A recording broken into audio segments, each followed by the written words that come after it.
The doorbell rang at 7:43 a.m., just as I was pouring cereal for my twins. Through the peephole, I saw a woman in a blazer holding a clipboard and an official badge. My heart dropped to my stomach. "Mrs. Hernandez, I'm from Child Protective Services. We received a report of neglect. I need to speak with you and see the children." My hands trembled as I opened the door.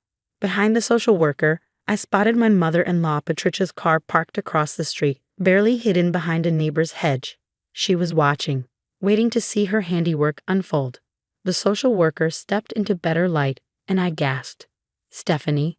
Her professional mask slipped for a second. "Oh my God. Luna Rodriguez?" My college roommate, the girl who'd held my hair back during freshman year parties, who'd helped me study for anatomy finals, who'd been my maid of honor before we lost touch, now standing in my doorway with a CPS badge investigating me for child neglect. "I work nights," I said, my voice cracking. "I'm an ICU nurse. The babies need me, but apparently that makes me an unfit mother." Stephanie glanced back at Patricia's poorly hidden car, then at me. Her expression hardened, not against me, but with understanding. "Let's go inside," she said loudly, then quieter, "and document everything." Patricia Garcia Hernandez had hated me from the moment her son Diego brought me home. I wasn't Mexican enough. My father was Filipino. I wasn't traditional enough. I insisted on keeping my career. I wasn't submissive enough. I spoke my mind at family dinners. But when I gave her grandchildren, twin boys named after Diego's father and mine, I thought things would improve. Instead, they got worse. A mother should be home with her babies, she'd say every Sunday dinner, not working vampire hours, leaving them with strangers. The stranger was Diego himself 3 nights a week, and a licensed daycare the other 2. But Patricia believed fathers were babysitters and daycare was abandonment. The breaking point came last month. I'd been promoted to charge nurse in the NICU, a position I'd worked toward for 5 years. It meant better pay, better benefits, and yes, more night shifts. But it also meant we could afford the boys' college funds and therapy for Lucas's speech delay. Patricia exploded when she heard, "You're choosing career over family. My Diego deserves a real wife, not some ambitious girl playing nurse while her children suffer." "Playing nurse?" I'd responded. "I save premature babies' lives, Patricia. Last night, I helped a 24-weeker take her first breath." "What did you do?" She'd stormed out, but not before hissing, "You'll regret this." Now, standing in my kitchen with Stephanie, I understood what she'd meant. "The report claims severe neglect," Stephanie said, reading from her tablet. "Children left alone at night, unfed, living in squalor. Medical needs ignored." She looked around my spotless kitchen, where Mateo and Lucas sat eating breakfast in their clean pajamas. "I'm going to need to document everything." For the next 2 hours, Stephanie photographed every room. The fully stocked pantry, the boys' medical records showing every appointment kept, the color-coded schedule on the fridge showing Diego's nights, daycare hours, and my shifts, the baby monitor system that let Diego watch them from anywhere in the house.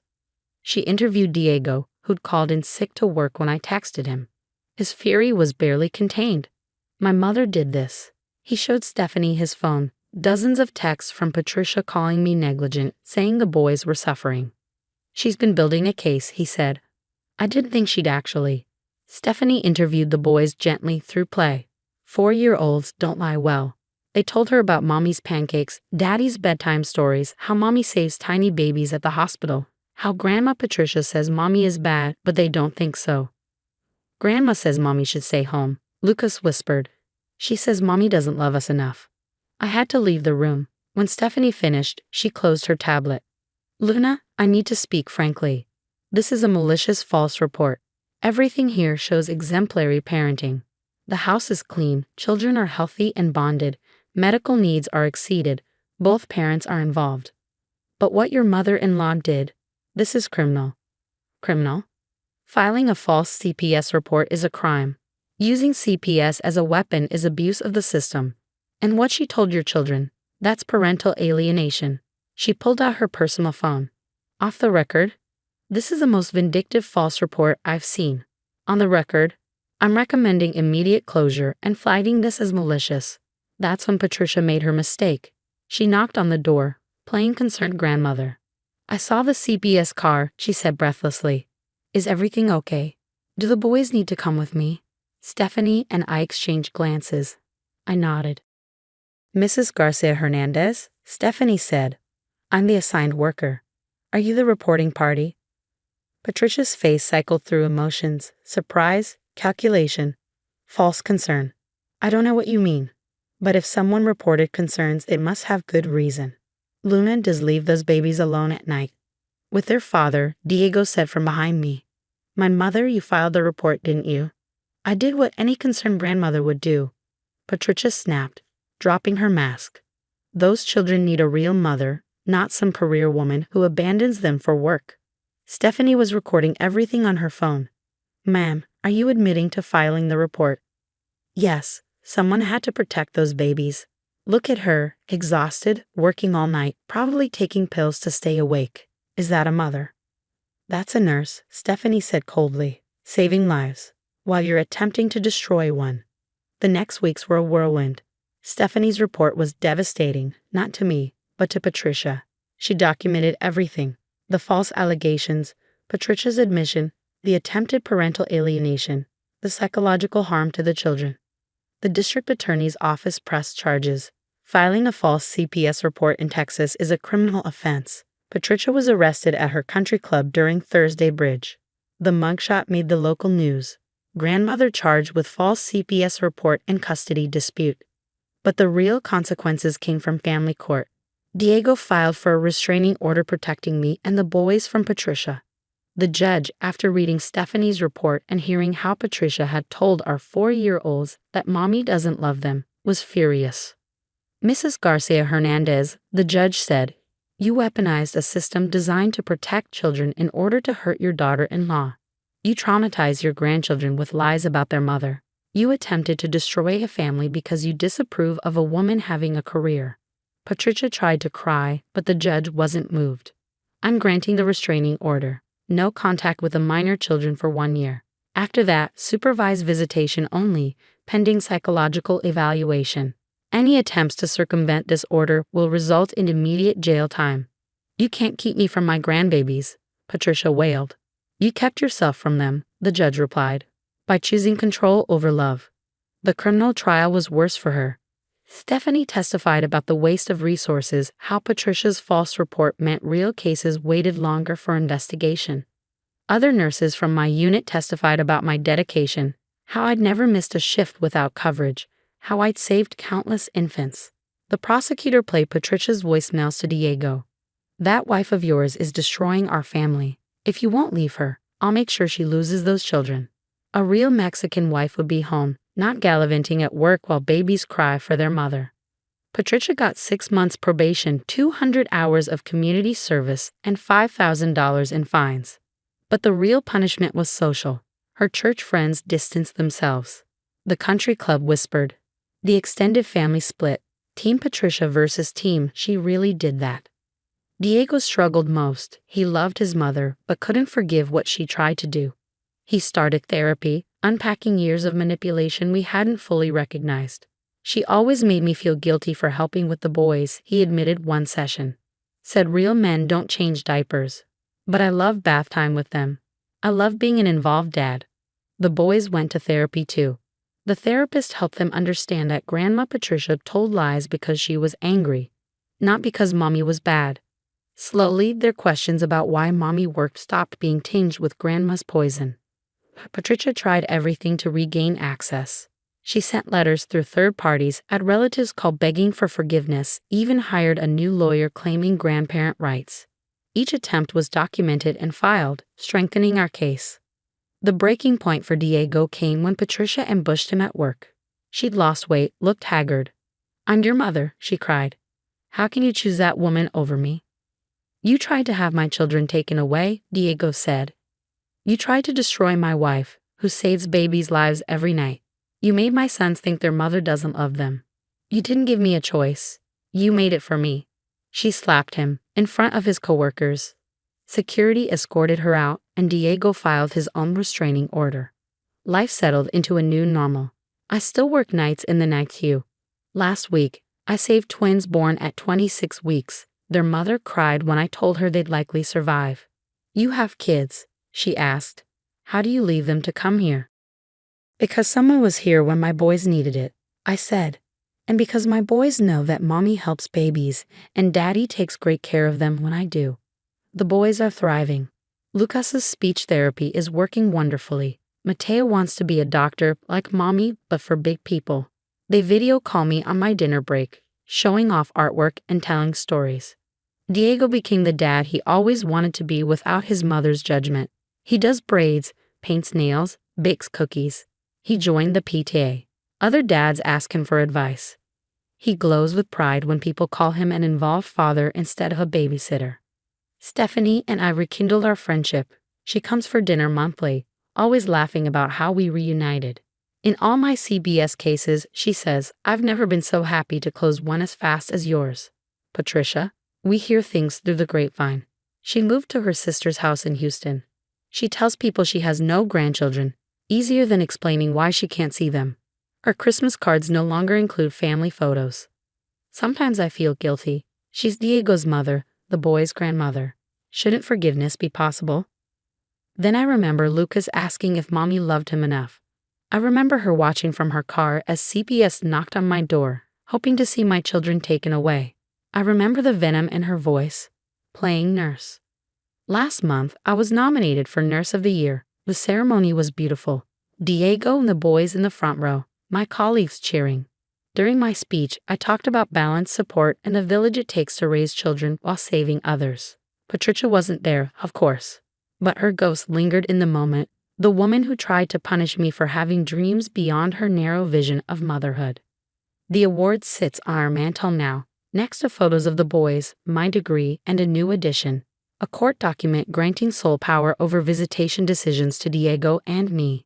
"Mommy," Mateo asked recently, "why doesn't Grandma Patricia visit anymore?" I chose my words carefully. Sometimes people make big mistakes that hurt others. Grandma made a mistake that hurt our family. Maybe someday she'll understand and apologize. Will you forgive her if she does? I looked at Diego. We've discussed this endlessly. Could we forgive? Should we? Forgiveness is complicated, baby, I said. But protecting you and Lucas comes first. Always. He accepted that with 4-year-old wisdom and went back to playing. The truth is, Patricia gave me an unexpected gift. By trying to prove I was a bad mother, she proved the opposite. The investigation showcased our strong family, Diego's involvement, my dedication to both career and children. Her false report became evidence of our success. But more than that, she freed us from her toxic influence. No more Sunday dinners with subtle insults. No more guilt trips about working mothers. No more poisoning my children against their mother's ambitions. I still work nights. I still save babies. And I still come home to 2 boys who know mommy loves them to the moon and back, whether she's making pancakes or intubating preemies. Patricia wanted a traditional daughter-in-law who'd abandon her career for motherhood. Instead, she lost her son and grandchildren to a woman who refused to choose between her calling and her family. Sometimes the greatest revenge isn't anger or retaliation. Sometimes it's simply living well, loving fully, and refusing to shrink yourself to fit someone else's expectations. My boys will grow up knowing their mother saves lives and their father nurtures souls. They'll understand that love isn't measured in traditional roles but in showing up, whether that's for a 2 a.m. feeding or a critically ill newborn who needs expert hands. Patricia thought she could break me by weaponizing the system meant to protect children. Instead, she broke herself against the unshakable truth. I am a good mother. Not despite my career, not in spite of working nights, but because I show my sons every day that women can be anything, including mothers who work miracles in the darkness while their babies sleep safe in their father's arms. That's the legacy Patricia tried to destroy. And that's the legacy that survived her. The text came in while I was sliding a stack of dog-eared paperbacks back into the FIS section. Ding, added you as an authorized user on mom and dad's home store card. Builds your credit. You're welcome. The screenshot she sent had my name typed under authorized users, a green check mark, and a thumbs up emoji. My name is Georgia Walsh. I'm 30, an hourly assistant at our municipal library, the kind of person who likes clean shelves and clear budgets. Louisa is my older sister by 4 years. She's charming when she wants something and usually gets it by sounding like it was your idea all along. Before I could finish reading, the family group thread lit up. Rosalie, Mom, sent, Smart. Dale, Dad, followed with, We all help each other. I stood there with a paperback in one hand, my phone in the other, between a life hack display and a wobbly stool, and felt my stomach do that little drop that means trouble is sneaking in dressed like help. I texted back, You didn't ask me. Louisa replied, Relax, it's good for your score. You don't even have to do anything. I put my phone in my apron pocket and finished my cart. Tuesday afternoons are slow. Sun pooled in on the carpet by the front windows, and the only sounds were the scanner beeps and the copier grinding through someone's tax forms. I told myself it was harmless. Authorized user doesn't mean I owe anything. I won't touch it. I clocked out at 6, drove my dented Corolla back to my one bedroom, and ate quesadillas over the sink. That night, Louisa called. Her voice had that bright, cozy tone she uses with waiters and managers. Georgie, good news for you. Authorized user means you're, on the account, but not responsible. It pads your credit file. People pay for this. Did Mom and Dad ask you to add me? I asked. They're the ones with the card, she said, like that explained everything. It's family. We look out for each other. I don't like being tied to anyone's money, I said. You won't even notice. Go live your library girl life and enjoy the bump. Night. We grew up in a house where we'll figure it out meant I figured it out. I love my parents, but they are allergic to conflict. Louisa learned a long time ago that if she smiled hard enough, they would call it helping and hand her the keys. I rent a second-floor place in a brick fourplex on the east side. The bus stops out front. My schedule at the library averages about 34 hours a week. I pay rent, I save a little, I keep my head down. I don't co-sign things. I don't float people. I sleep better that way. For a few days, nothing happened. I shelved biographies, covered a preschool story time when Amy called in, and got through a Saturday without anyone asking me how to print an email from inside a photo of a screenshot. I didn't mention the card to anyone because saying it out loud would make it real. I told myself I was overreacting. Authorized user is basically a name on a file.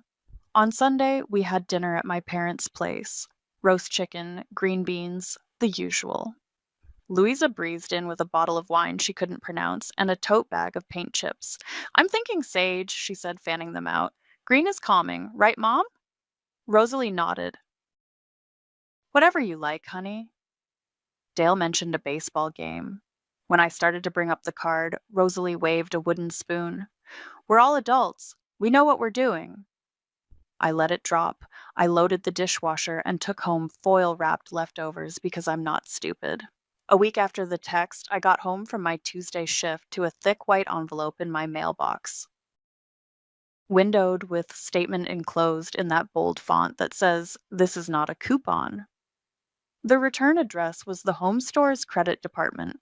My name showed through the window, spelled correctly, staring at me from beneath the plastic like it was pinned there.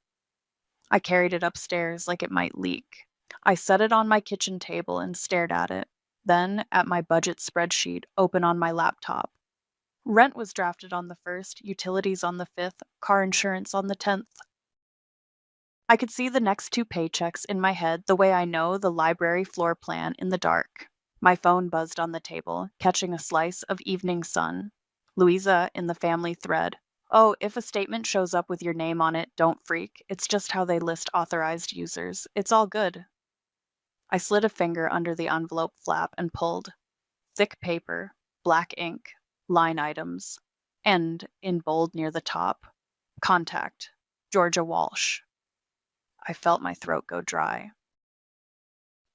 In the middle of the page, 147, tile and a vanity. I sat down hard. The chair scraped the floor. My phone lit up again with another thumbs up I didn't ask for. I stared at the bold 147th learn and the words contact Georgia Walsh until the numbers swam. My kitchen was quiet except for the hum of the fridge. I took a photo of the statement and dropped it in the family thread. Why am I the contact on this? Louisa came in fast. It's for my bathroom. Tile and a vanity. I'll pay. Just front it. My paycheck hits Friday. I typed, I can't front $147. Mom, pay it now. Your sister will pay you back. Dad, it's fine, Georgia. We're family. My hand shook enough that my thumb hit the wrong key. I deleted the gibberish and wrote, I'm hourly. Rent already drafted. 4 figures isn't a casual favor. 3 dots, then Louisa. It's literally 3 days. Calm down. I put the phone face down and opened my banking app. My available balance blinked at me. If I paid that bill, I'd be scraping bottom, hoping nothing auto-drafted early. I pictured my car insurance on the 10th and felt the little panic spark in my ribs.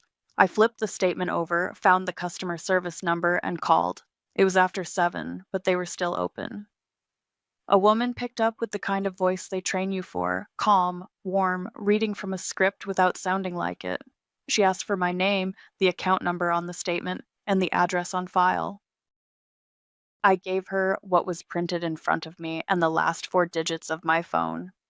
Thank you, Ms. Walsh. I see here you're listed as an authorized user, she said, and on this order, you're the contact for delivery. I didn't place this order, I said. I didn't authorize anyone to use my name. My sister used the card. I understand, she said, and I believed she'd heard this before. I can note that.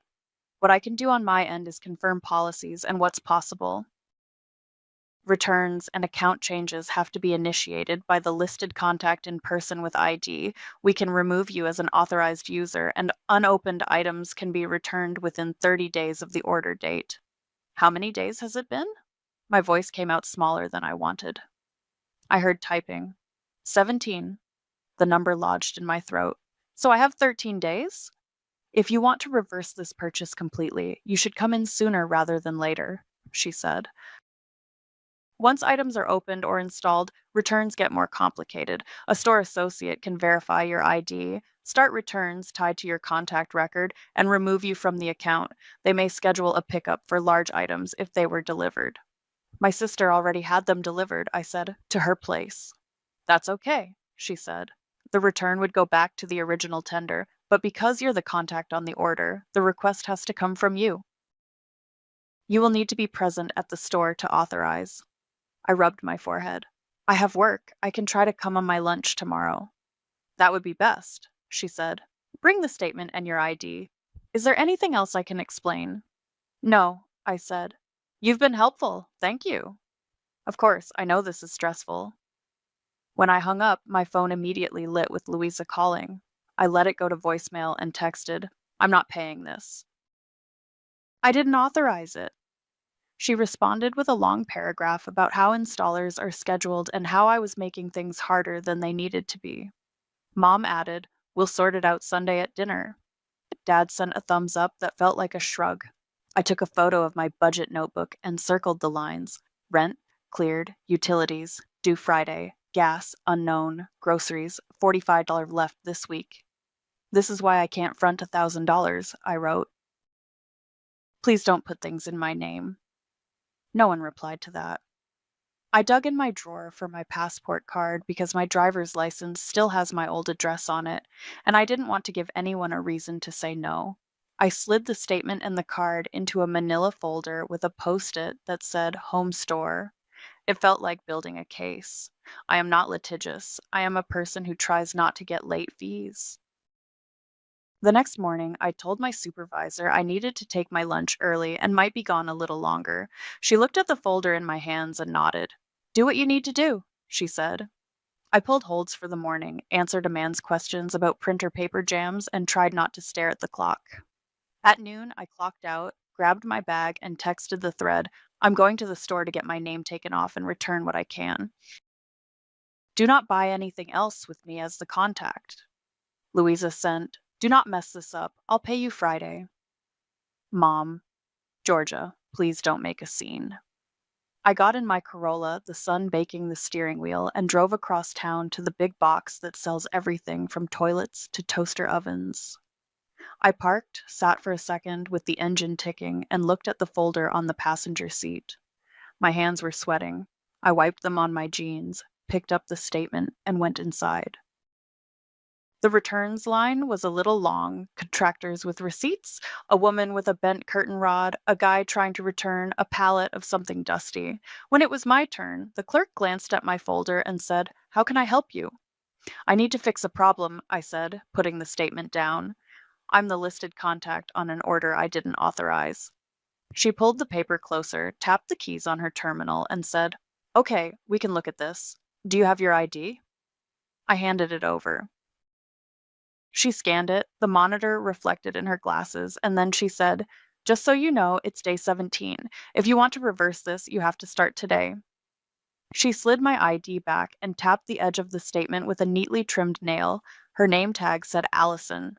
"Okay, Georgia, I'm going to pull up the account and the order. Since you're the listed contact on this purchase, you can initiate a return for unopened items. We can also remove you as an authorized user while you're here. Is that what you want to do?" "Yes," I said. "Both." "All right." She clicked through screens, the reflection blinking across her glasses. "First, I'm removing you from the card. That change goes to the issuer and the primary account holder immediately. You'll see a confirmation print out." A small printer spat a slip. She stamped it with one of those clacky date stamps and handed it to me. "That takes care of your name on the account." My shoulders dropped half an inch. "Thank you." "Now the order," she said. "This is order ending in 872. 2-line items, 1 pallet of porcelain tile, SKU starting 713, and one 36-inch vanity in white oak, delivered to—" She turned the monitor so I could see. "This address on Saturday at 9:52 a.m. Delivery notes say, left in garage, right wall, customer not present, spoke with sister on phone. Does that sound right?" "Yes," I said. My sister had them delivered. "Okay. Returns within 30 days are allowed if unopened. We can schedule a carrier pickup from the delivery address. They will inspect the items at pickup. If anything is opened or damaged, the return could be rejected or partial." She looked up at me. "Do you know if they're still sealed?" "I don't live there," I said. "But they were delivered 3 days ago. She hasn't had anything installed yet." "That's fine," Allison said. "We'll set it with that condition." She clicked, then asked, "Do you want to return both items?"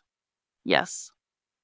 "The credit will go back to the original tender, the store card," she said. "Not to you directly." "That's fine." She went step by step. "I need to confirm you're authorizing the pickup from this address. You're the contact on the order, so that's valid. The carrier will call you at this number on the account." She read my number. "That's mine," I said. "You can use it. You'll also get a text when they're en route." She opened a calendar view. "Earliest pickup window is tomorrow between noon and 4 or Thursday, 8 to noon." "Tomorrow noon to 4, I said, thinking of my schedule. I can keep my phone on. Done. She typed notes. Contact authorizes pickup. Items marked sealed in delivery notes. Inspection at pickup. Then she highlighted both line items. On the right side of the screen, a total showed $47. As she selected return, the number grayed out, split into 2 credits, and a new total read 0 votes, all pending. I felt a weird rush of relief and nausea together. Allison printed a pickup ticket and a return authorization. "This is for you. This is for the driver. They'll bring this back and we'll finalize the credit. It generally posts within 24-48 hours after the items scan back in." My phone buzzed on the counter. Louisa on the caller ID. Then again, a text. "Do not touch anything." "I'm on my way." I typed back. "I already removed my name. The return is scheduled." A few minutes ticked by, enough for Allison to ask me to sign 2 places and for me to wipe my palm on my jeans before I smudged ink. Then I heard it. The quick clip of boots, the sweep of perfume, and Louisa's voice pitched for the room. "What are you doing?" she said, dropping her oversized purse on the counter like a gavel. Cancel that. It's our family's account." Allison didn't flinch. "Hi." I'm assisting the listed contact on this order with a return and removing her from the account. It's within policy. Louisa angled her body toward me. You're sabotaging me. Jacob's booked. The tile guy is lined up. I told you I'd pay you Friday. I'm not paying $1,000 for your bathroom, I said. My voice came out steadier than I felt. She turned to Allison. She doesn't handle money well. She gets nervous. I'm the one who ordered it. I'm saying don't return it. Allison kept her tone even. Returns follow the listed contact on the order. That's the person authorized to initiate or cancel. On this order, that's Georgia. Louisa blinked like she hadn't heard correctly. But it's our family's account. A contractor, 2 spots down, stopped talking. The guy with the bent curtain rod pretended to check his receipt and didn't move. Family accounts don't change our policy, Allison said, louder now but still calm. She held up the return ticket and the confirmation slip. The request came from the listed contact. I have her ID. The pickup is scheduled. If you have questions about your project timeline, we can get a department manager to talk about reordering, but the return stands unless Georgia, as the contact, cancels it. Louisa's mouth opened, then closed. Her eyes cut to the screen, showing the 0-point arrow pending, and back to me. You're really doing this? I'm getting my name off of things, I said. Allison handed me the copies in a neat stack. You'll get a call from the carrier to confirm the window tomorrow. Around us, the counter went quiet except for the printer chewing out paper and the faint beeping of a forklift somewhere in appliances. Louisa's jaw flexed. Call your manager, she said to Allison, like it was a trapdoor she could pull. Allison didn't look rattled. He's right here.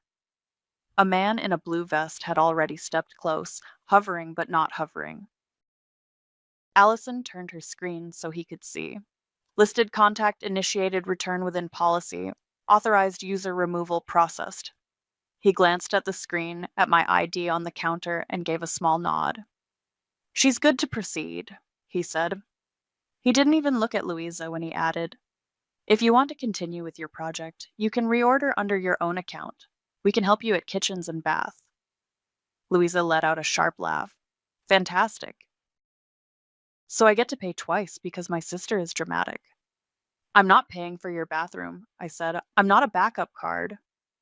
Her phone started buzzing in her bag. She dug, pulled it out, glanced at the screen. It's Jacob. She hit accept and put it on speaker. Hey, a man's voice came through, road noise in the background. I'm 20 out. Where's the tile? Your guy said it was delivered. Louisa stared at me like I'd stolen her dog. They're trying to take it back, she said into the phone, tone flipping to pleading. But it's a misunderstanding. Just start demo. We can figure it out. There was a pause. I can't start without materials on site, he said. If they're not there, it's a lost day. I've got another job Friday. We'll need to reschedule. There's a fee for today. Louisa's face flushed. No, I'll fix it. Call me when everything's there, he said. I'm turning around. The line clicked dead. She slammed her phone down on the counter. Congratulations. Allison kept clicking, unfazed. Okay, Georgia, I'm finalizing the return authorization. She highlighted the 2-line items. On the screen, the $47 that had been grade changed to €0 pending return. She printed 2 forms, the printer word, and spit them into the tray. She stamped the top one with the date. The ink thunk a little louder than necessary. This one's your copy. This one is for the carrier at pickup. The account will show a pending credit until the items scan back in. I took the papers and tucked them into my folder. A voice to my left. What is happening? Rosalie in her work cardigan, hair frizzing at the edges. Dale behind her, keys still in his hand, looking like he'd jogged inside. Louisa must have texted them from the parking lot. Mom came straight to me. Georgia, honey, we should talk about this at home, not at a counter. Mom, Louisa cut in, pointing at Allison's screen. She's canceling my materials. The installer is bailing. This is a disaster. Dad looked between us and then at Allison, who was carefully not involved in the family dynamic currently taking up half her returns desk. Is there a way to pause this? He asked. Allison kept her voice neutral. Returns are initiated by the listed contact. That's been done. The pickup is scheduled for tomorrow noon to 4. If the items are opened or not present, the driver will note it. If you'd like to reorder, a sales associate can help you do that under your own account. Mom lowered her voice like that would build a soundproof wall. Georgia, you embarrassed your sister. I stepped a half step back so I wasn't looming over the counter anymore. I'm not financing anyone else's bathroom, I said, steady. I told you I can't float $1,000. I didn't authorize this. Louisa made a small scoffing sound. Float. It's 3 days. It's rent and groceries to me, I said. The manager cleared his throat, not unkindly. Folks, we do need to keep the line moving. If you need a minute, you can step to the side. We moved a few feet away. A woman with the bent curtain rod slid into the now open space, eyes down. Dad rubbed his forehead. Maybe we can just figure out a way. No, I said. My name is off the account. The return is set. I'm not the contact for your projects. Use your card. Use Louisa's card, not mine. Allison called after us. Georgia, one more signature. I went back, signed where she indicated, and she hit a final key. The screen flashed and refreshed. Next to the order, it read, Return authorized, pickup scheduled. The balance line on her monitor showed Zerdoinsatz pending. Okay, Allison said. You'll get a call from the carrier. If anything changes, they'll note it. Do you have any other questions? No, I said. Thank you for helping me. She gave me a small smile. That's what I'm here for. Louisa stood with her arms crossed so tight her knuckles went white. Mom's mouth was a thin line. Dad's look said he wanted to be anywhere else. I tucked my papers into the folder and walked out. In the car, I let the door shut and just sat for a second, hands on the steering wheel, heart going like I'd run. Then I opened my browser and went to Experian. Freeze credit. They made me make a pin. I wrote it on a sticky in my folder. Equifax. Freeze. TransUnion. Freeze. Each one sent me a confirmation email. My inbox stacked them in a neat little pile like they were proud of me. My phone buzzed. A voicemail icon. I pressed play. It was Jacob's voice, brief and flat. Louisa, I had to reschedule. There's a $150 fee for today. Call the office to pick a new date once you've got everything. Thanks. 2 texts came in on the family thread. Louisa, you cost me my deposit. A second later, a screenshot of an invoice with reschedule fee $150 circled. I typed slowly so my hands didn't shake. No more purchases in my name, period. I put the phone face down on the passenger seat, set the folder on top of it, and took 3 breaths before I started the car. My lunch break had 10 minutes left. I drove back to the library with my credit frozen and my name finally off their card. They knocked just after dark, the soft kind of knock that says, we're not intruding, while definitely intruding. I was rinsing my lunch container and watching the pickup confirmation email sit in my inbox like a lifeguard whistle. I opened the door, and there they were on my second-floor landing, Rosalie in her cardigan, Dale with his keys still looped on his finger. Hi, honey, Mom said, already stepping in. Dad followed. They sat at my little kitchen table like they'd been invited. Mom started with, we just want to talk calmly, and Dad added, no one's mad.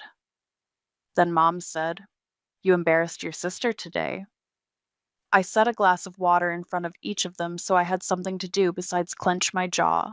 She put an order in my name and told me to front $1,000, I said. I didn't authorize any of it. Mom smoothed her hand over the table like she could iron the evening flat. She was going to pay you Friday. I can't float that, I said. I showed you the statement. It lists me as the contact. If I hadn't gone in today, I'd be stuck in it. Dad looked at the water like it might have answers. Maybe next time, just call us first. We could have handled it privately. I did call, I said. Customer service. They said I had to go in because I'm the listed contact. It's day 17. If I waited, it would have been too late. They both went quiet. The fridge hummed. A car went by on the street below. I pulled my phone out, opened my budget app, and turned the screen to them. This is my month. Rent's already gone out. Utilities hit Friday. My next paycheck is Thursday. If I add 1,000 here, I tapped the plus and watched the numbers dive. I'm under. Then I'm hoping my car insurance doesn't draft early or I get an overdraft fee. That's not drama. That's math.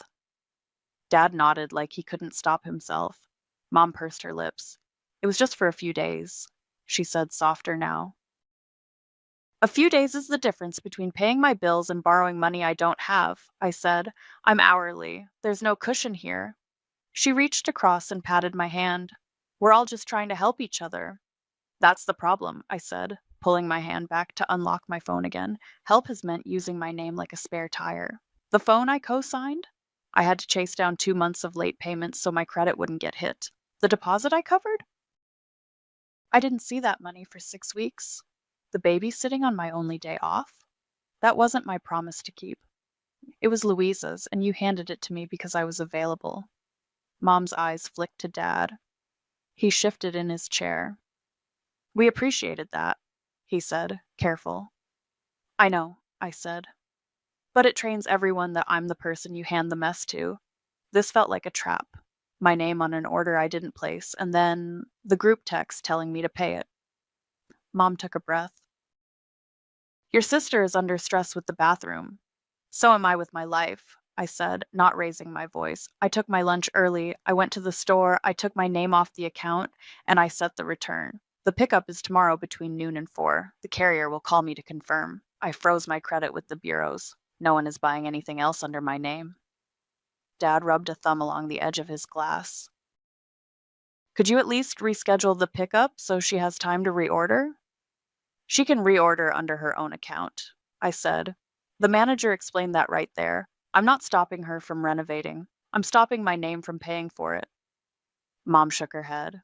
A small movement. The way people were looking at us at that counter. They were looking because Louisa was loud, I said. Allison followed policy. I didn't make a scene. I signed what I needed to sign and left. Silence settled in like a third guest. I reached for my key ring and picked at the little tangle until I had their house key between my fingers. It was the brass one with a tiny sticker of a sunflower on it from when Mom labeled everything during a spring cleaning kick. I slid it off and set it in the middle of the table. Mom's eyebrows pulled together. What are you doing?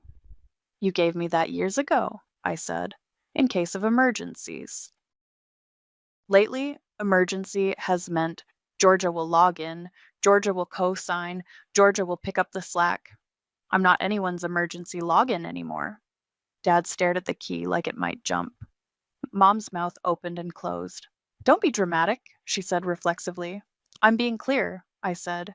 If you need to visit, call me. If you need help, ask me. But no more putting my name on things without asking. No more assumptions that I can catch it if you drop it. My phone buzzed with an unknown number. I let it go. A second later, a voicemail transcription popped up from the carrier confirming tomorrow's window and reminding the contact to answer the phone. I angled the screen so they could see the words pickup confirmation. Dad exhaled. All right, he said. He looked at Mom. We'll talk to Louisa. Mom glanced at the key again, then at my face.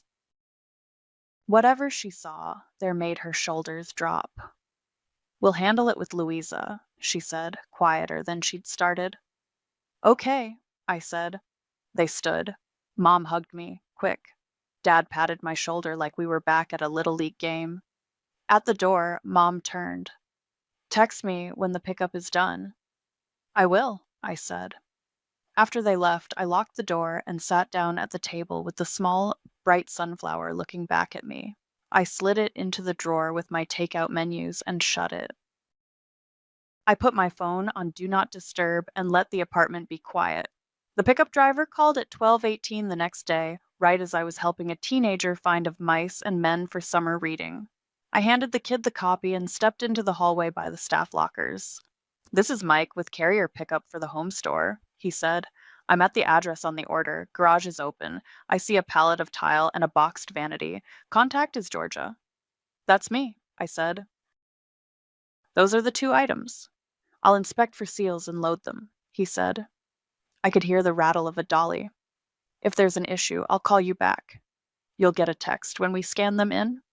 Okay, thanks. I went back to the desk and checked in a stack of returns. 10 minutes later, my phone buzzed with a text. Pickup complete. Items scanned for return. I exhaled so hard the edge of my name badge tapped my collarbone. A second buzz. Credit will post within 24-48 hours to original tender. The group chat stayed silent most of the afternoon. At 3, Louisa broke it with, "You cost me my deposit," and a screenshot from Jacob's office showing reschedule fee $150. No question mark, just accusation. Dad replied, "We'll talk tonight," and then nothing else. At 4, an unknown number called. I let it roll to voicemail. A minute later, Mom texted, "Store called me. They said someone tried to place an order with your name as the contact again, and it flagged. We told them not to use your info." 5 minutes after that, Louisa sent me directly, "I'm trying to reorder the same stuff. They can put you down as the contact again. It helps with deliveries." "No," I wrote back. "My credit is frozen. My name is not available." She sent back, "Why are you making this so hard?" And then, "Fine, I'll do it myself." That evening, Mom called. "We went by the store," she said, voice too bright. "They removed your details from everything. We told them not to call you about the account. If Louisa wants to buy something, she'll use her own card or put her name as the contact. We made that clear." "Good," I said. There was a pause. "The return posted," she added. "The account shows the credit pending to 0. "Okay," I said. I didn't need to be thanked. I needed them to stop putting me on things. Friday morning, Louisa lit up my phone again. "In-stock vanity is back ordered at this store," she wrote. "Earliest delivery is 2 weeks out. I can rush ship from the warehouse for $125. Of course." I didn't respond. An hour later. "Also, the tile I want is special order, now because they don't have enough boxes. There's a restocking fee if I change my mind." Everything's a fee. I stood at the copier, watching a patron's tax forms spit out, and felt the small cold part of me that used to jump up, fix things, stay seated. By lunchtime, the marketplace link showed up in the family thread like a commercial. "Selling my mirror, barely used," Louisa wrote, with a glossy photo of a big round mirror propped against her wall. "Pick up this weekend." The price was slashed twice in red. I clicked it out of reflex. Brand new, decided on a different look. Need gone ASAP. Dad didn't respond. Mom sent a heart, and then, separately, to me, "We talked to the store manager. Your name is off everything. If we need to buy anything, we'll ask you first." "Thank you," I wrote back. Samantha texted, "I'm outside your building with tacos. Open up." I looked out the library window like she might be right there, remembered she meant my apartment, and smiled. After my shift, I drove home. Sam was on my stoop with a paper bag that smelled amazing and 2 lime sodas clinking in the drink holder. "You returned a whole bathroom," she said as I let her in. "Legend." "I returned 2 boxes," I said. "Allison did most of it." "Still," she said, dropping onto my couch and unwrapping a foil packet. "I'm proud. I know you hate this stuff." I balanced a taco over a napkin and told her about the pickup call, Louisa's texts, Mom's update, the credit posting. Sam listened, mouth full, eyebrows up at the right moments. "So what's the plan now?" she asked. "You barricade your mailbox and build a moat around your credit report?" "I froze everything," I said. Experian made me make a pin. I wrote it down and hid it like a squirrel. She laughed. "Good. And the family?" "They said they'll handle it with Louisa. The store flagged an attempt to put me back on the order and called Mom instead of me." "That's something," she said. "Honestly, the best consequence is natural consequence. If she wants a bathroom, she can pay for a bathroom, without you as the mascot." I wiped salsa off my wrist. "There's a reschedule fee, rush shipping, some restocking situation. She's selling a mirror." Sam nodded. "Real life charges interest. You just opted out." We ate until the bag was empty and the limes were dry. When she left, my apartment smelled like cilantro and soap. I cleaned up, did my dishes, and checked my email. A final notice from the store. Return complete. Credit posted. No more pending, just done. I set my phone face down on the table and sat, letting the quiet be actual quiet. It buzzed once. I flipped it over. A calendar invite sent from Dad's email address. Family talk. Sunday. Accept. Decline. Maybe. I watched the options for a second, then hit accept. Sunday afternoon, I parked in front of my parents' house and sat for a minute with my hands on the wheel. The blinds in the front window were half open. I could see the corner of the kitchen table where most things get decided in our family: chore charts, holiday menus, who gets the good cooler for the lake. Inside, Mom had set out mugs like there might be tea. Dad had a legal pad in front of him with nothing written on it. I put my folder on the table and sat. We didn't say much. The clock over the stove clicked each minute. Louisa came in 17 minutes late, sunglasses on top of her head, bag slung like armor. "Okay," she said, not sitting. "Can we start with the part where Georgia torpedoed my project?" Dad gestured at a chair. "Sit down." She dropped into it with a huff. "Jacob pushed me 2 weeks. Do you know what that does to my schedule? And I had to pay a reschedule fee because you hauled the materials back like a hall monitor."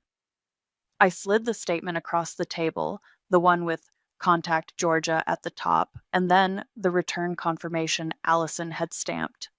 "This is what I got in the mail," I said. "I called the store. They told me it was day 17. Returns have to be initiated by the listed contact in person with ID. That was me. If I'd waited, the window would have closed and I would be stuck as the contact on your purchase." Louisa flicked the paper with a fingernail. "I told you I'd pay you Friday." "I can't float $1,000, I said. "If I paid this, my account would have dipped into the red. Car insurance drafts on the 10th. It's not me being difficult. It's how money works in my bank." Mom rubbed her forehead. "We shouldn't have let it get this far," she said, like she was negotiating with the air. "But did you have to do it at the counter?" "People saw." "I did it where they would take me off the account and let me return the things ordered under my name," I said. "Allison followed policy. The manager backed it." Louisa leaned forward, palms flat. "You made choices for me. You embarrassed me at the store. You messed with my contractor. You could have just waited 3 days." "You made a choice for me when you used my name," I said. "You put me as the contact without asking." "That made a mess in my life." Dad tapped his pen on the blank pad, then set it down. "Enough," he said, not loud, but with the weight of an adult in the room. He looked at Louisa. "You will call Jacob tomorrow morning and arrange payment for the reschedule and for whatever you owe going forward. You will use your own card. Georgia is off all our accounts." Louisa laughed sharp. "Wow, take her side." "It's not sides," Dad said. "It's not using someone's name without permission." I pulled in a breath and let it out slow. "I'm going to say this one time, and I want it understood. If my identity is used again without my consent, if you put my name as contact, if you open anything with my information, I will file a police report." I didn't raise my voice. I didn't look away from the table. "I'm not threatening to be dramatic. I'm protecting myself." Mom's hand found mine on the table and squeezed. Her mouth was tight, but her grip was gentle. "We hear you," she said. "I should have asked you first. I'm sorry." Louisa's chair scraped. "I can't believe this," she said, voice getting bigger in the small kitchen. "I was trying to do something for my house, and all I get is lectures. I was helping with her credit." "You don't help someone's credit by making them the contact on a bill," I said. "You help by not putting them in a position to get overdrawn." Dad reached for his phone, thumb moving while he talked. "We already went to the store and had them remove your information," he said to me. "We told them that if anyone tries to add you again, they need to call us and we'll say no. Louisa, if you make a new order, you will be the sole responsible person on it." Louisa stood up, yanking her bag onto her shoulder. "Great. Enjoy your little tribunal." She pointed at me. "You cost me money, and I won't forget it." Then she was heading down the hall. The front door opened and closed, loud enough to rattle the picture frames. The house went quiet except for the clock and the hum of the fridge. Mom kept holding my hand like if she let go, the room would tilt. Dad sighed, long and tired, and set his phone in the middle of the table screen up. The family thread pinged. His message was at the bottom, blue bubble. Removed Georgia from all accounts. Do not add her again. Louisa, you will use your own card for your renovation. This is done. Above it was a screenshot from the store's app showing authorized users, none, primary, Dale, Rosalie, and a note field, contact must match purchaser. Another ping, Louisa. Fine. Mom let go of my hand and stood to put on the kettle for real this time. Stay for tea, she said, wrote hospitality, sliding back in. Please. I can't stay long, I said. I have laundry in the wash. She nodded and busied herself with the mugs. Dad flipped his legal pad to a clean page and finally wrote something. It looked like dates. Call Jacob, pick a new install week, pay reschedule. He was trying to make a plan he could point to. I'll text you when I talk to the store again, he said. So you know we followed through. Okay, I said. Thank you. We drank tea and talked about nothing. The library's summer reading bingo, a neighbor's new dog, like putting furniture back after a storm. My phone buzzed once more before I left. A single line from Mom in the thread, for all of us. We will ask before putting anyone's name on anything from now on. I put my folder back in my bag and stood. Mom hugged me, leaning her cheek on my shoulder for a second longer than usual. Dad held the door and didn't try to fix anything else with words. I walked out to my car and sat there until I could feel my pulse in my fingers again. Then I drove home. Over the next few weeks, the noise dropped out of my phone. No more statement enclosed envelopes with my name peeking through the plastic. No calls from unknown numbers about deliveries I didn't order. My credit freeze confirmations sat in my email like 3 little guards. Dad texted the day after our kitchen table talk. Called Jacob. New install date is the 25th. Louisa will pay the reschedule fee and deposit. It read like a memo, and I appreciated the formality. I sent back a simple, thanks. Louisa went mostly quiet. The only splash was a photo in the group thread of a round mirror leaning against her wall with a sold sticker across the marketplace listing. Gone, she wrote. Cash in hand. Then, later, an irritated message. Warehouse is charging $125 to rush the vanity. I'm just doing it.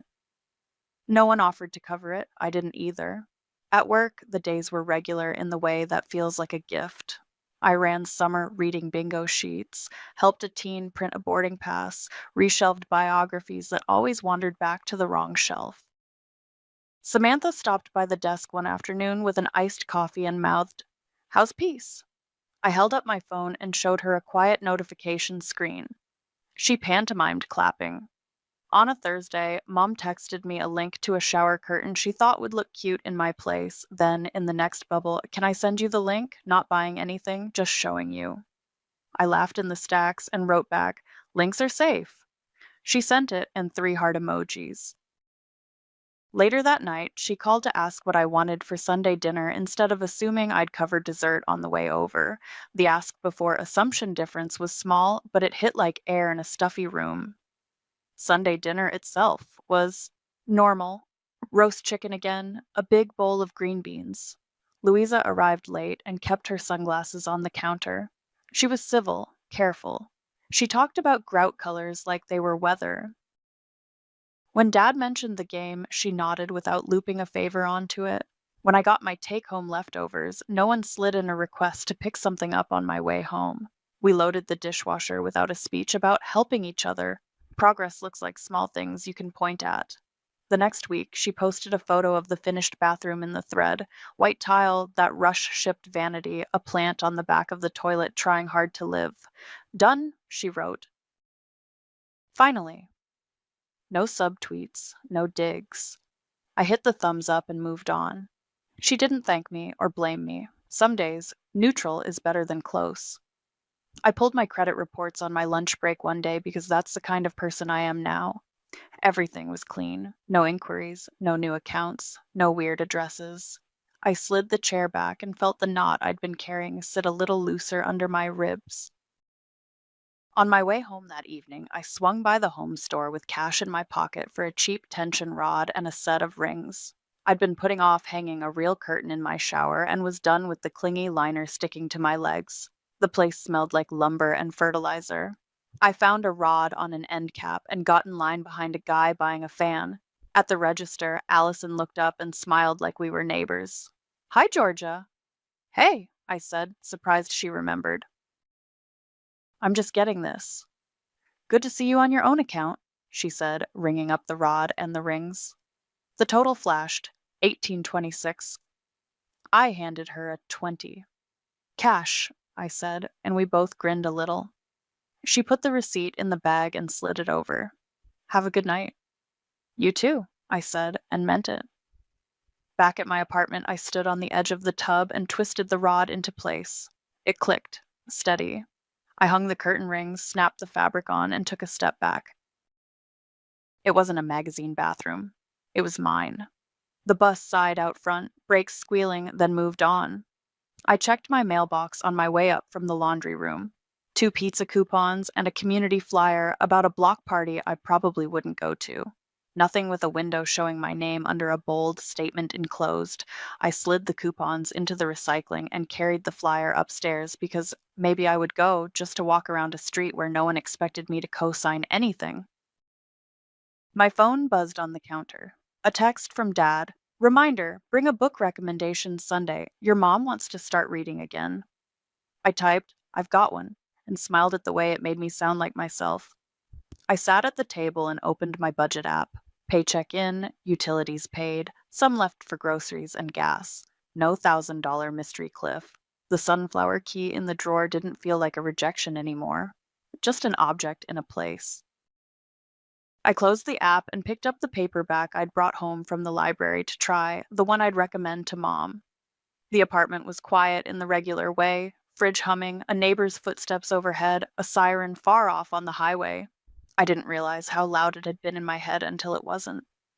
I turned the page, and after a minute I looked up and thought, this is what normal is. No fires to put out, no urgent envelopes, no, just for a few days. My credit is frozen. My name is mine. The mailbox is quiet. The bank balance is steady. When my phone lights up now, it's a friend or a recipe or a photo of finished grout I'm not paying for. I like this version of my life. I'm keeping it. Just 2 weeks, a few boxes, Sophia texted at 6:03 a.m, right when my 5:10 alarm had finally stopped vibrating on the nightstand and the coffee maker hissed like it had an opinion. I was lacing up my work shoes at the little kitchen table, scrubs folded over the back of the chair, the morning quiet before the county hospital swallowed the day. My name is Presley Sanderson. I'm 30, I work early shifts as a radiology tech at the county hospital, and I own a small 2-bedroom bungalow with a detached 1-car garage and a keypad on the door. The mortgage fits, the furnace rattles when it kicks on, and the driveway is just wide enough for my hatchback. My younger sister Sophia is 24. She's the charming one, the kind of person who can talk a barista into remaking a drink with a laugh. I'm the steady one. That's the family shorthand anyway. 2 weeks, I typed back. A few boxes. By definition, that's what a garage is for. I sent a thumbs up in the Sanderson family chat, me, Mum, Mara, Sophia, and our older cousin Faith, and added, sisters helping sisters. Mum replied with a heart and, "Press, you're a doll." Faith sent a gif of a woman stacking Tupperware. It was a Saturday at the start of May, blue sky, the kind of day that makes the driveway concrete feel cool and clean under your sneakers. They pulled up before lunch. Sophia hop-stepped out in flip-flops and kissed my cheek. Dustin, her boyfriend, 25, ball cap, forearms tan from whatever outdoor gig he's picked up lately, unloaded the first box like he was on a moving crew. "These are light," he said, grinning. "If you've got a ladder, I can stack." "I've got one," I said, and I punched in my 4-digit code on the garage keypad. The door shuddered up. Inside, lawnmower on the left, a shelf with paint cans and a tub labelled Holiday, rake and shovel hung on one wall. I'd swept it the week before because that's me. Sophia handed me a box with winter clothes written in bubbly purple letters. Another said books. Another, kitchen.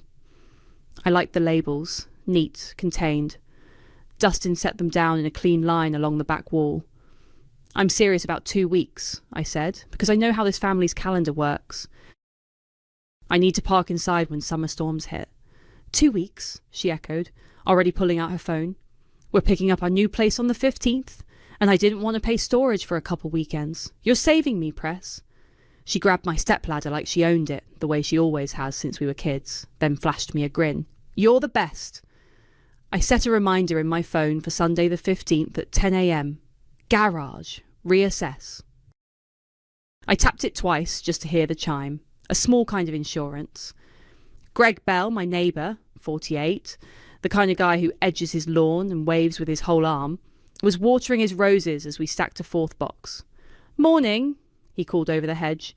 "Big project?" "Just storage for a couple weeks," I said. He smiled, nodded, and kept his hose moving. Greg is polite and precise. If a leaf blower starts at 7 a.m, he waits until 8. If a package shows up at my door, he texts me a photo and places it under my mat. I did not want to be the reason his routine shifted. By the time we were done, we had a neat wall, winter clothes, books, kitchen, a tub that said linens. It felt fine. 2 weeks is a blink. Mum texted in the family chat again. "So proud of my girls. Aye, case. Heart, heart, heart." Faith sent, "This is why you're the favourite, Press." I rolled my eyes at the stove and made grilled cheese for everyone. Dustin ate too. "Promise we'll be out on time," Sophia said, stacking paper plates and popping her flip-flops. "I'll text you before we come over, okay?" "Please do," I said. "I work early. I'm up at 5. If I'm asleep by 10, life is good." 10 got it, she sang, and I handed her the keypad code on a sticky note anyway, because I was trying to be flexible. She tucked it into her phone case. We cleaned up. Right, they left. The garage door rattled down. I set my alarm for 5:10 and was asleep by 9:30. 2 weeks isn't actually a blink when you're measuring it in alarms. I worked my shifts, came home, watered the thyme under the kitchen window, and ignored the little twitch that told me to check the garage twice. The calendar reminder chimed on the 15th. I stood on the driveway in my hospital clogs, punched the code, and lifted the door. The neat wall looked exactly the same. Winter clothes, books, kitchen, linens, all squared off like we'd never touched them. And on the concrete right beside them, a new stack had appeared. 3 scuffed boxes with a different handwriting, a black Sharpie scrawl I didn't recognise. Each one was labelled the same way. Misk. The new Misk. Stack sat there like it had grown overnight. Different handwriting, blocky and rushed. I stood with my hand on the cool garage jamb and told myself to breathe. 2 weeks had come and gone. It was Monday the 16th. I texted Sophia. "What's the plan for pickup?" She called instead. "Ugh, I was going to tell you. Our move-in got pushed. The landlord's waiting on paint to dry, like that's a thing. Next Friday, promise." "Next Friday," I repeated, because I needed something in writing. "No more boxes." "Totally," she said. "That's just Dustin's stuff. He had to clear out his room." I looked at the scuffed cardboard and the way my lawnmower handle now poked out into a crooked aisle between stacks. "Dustin's stuff can't multiply," I said. "It won't," she said, breezy as ever. "I'll swing by tonight and tidy. Love you." She hung up before I could press her into a time. That night, I aimed for my usual 10 p.m. shut-off. The house had that good, tired quiet, the kind where the fridge hum is the loudest sound.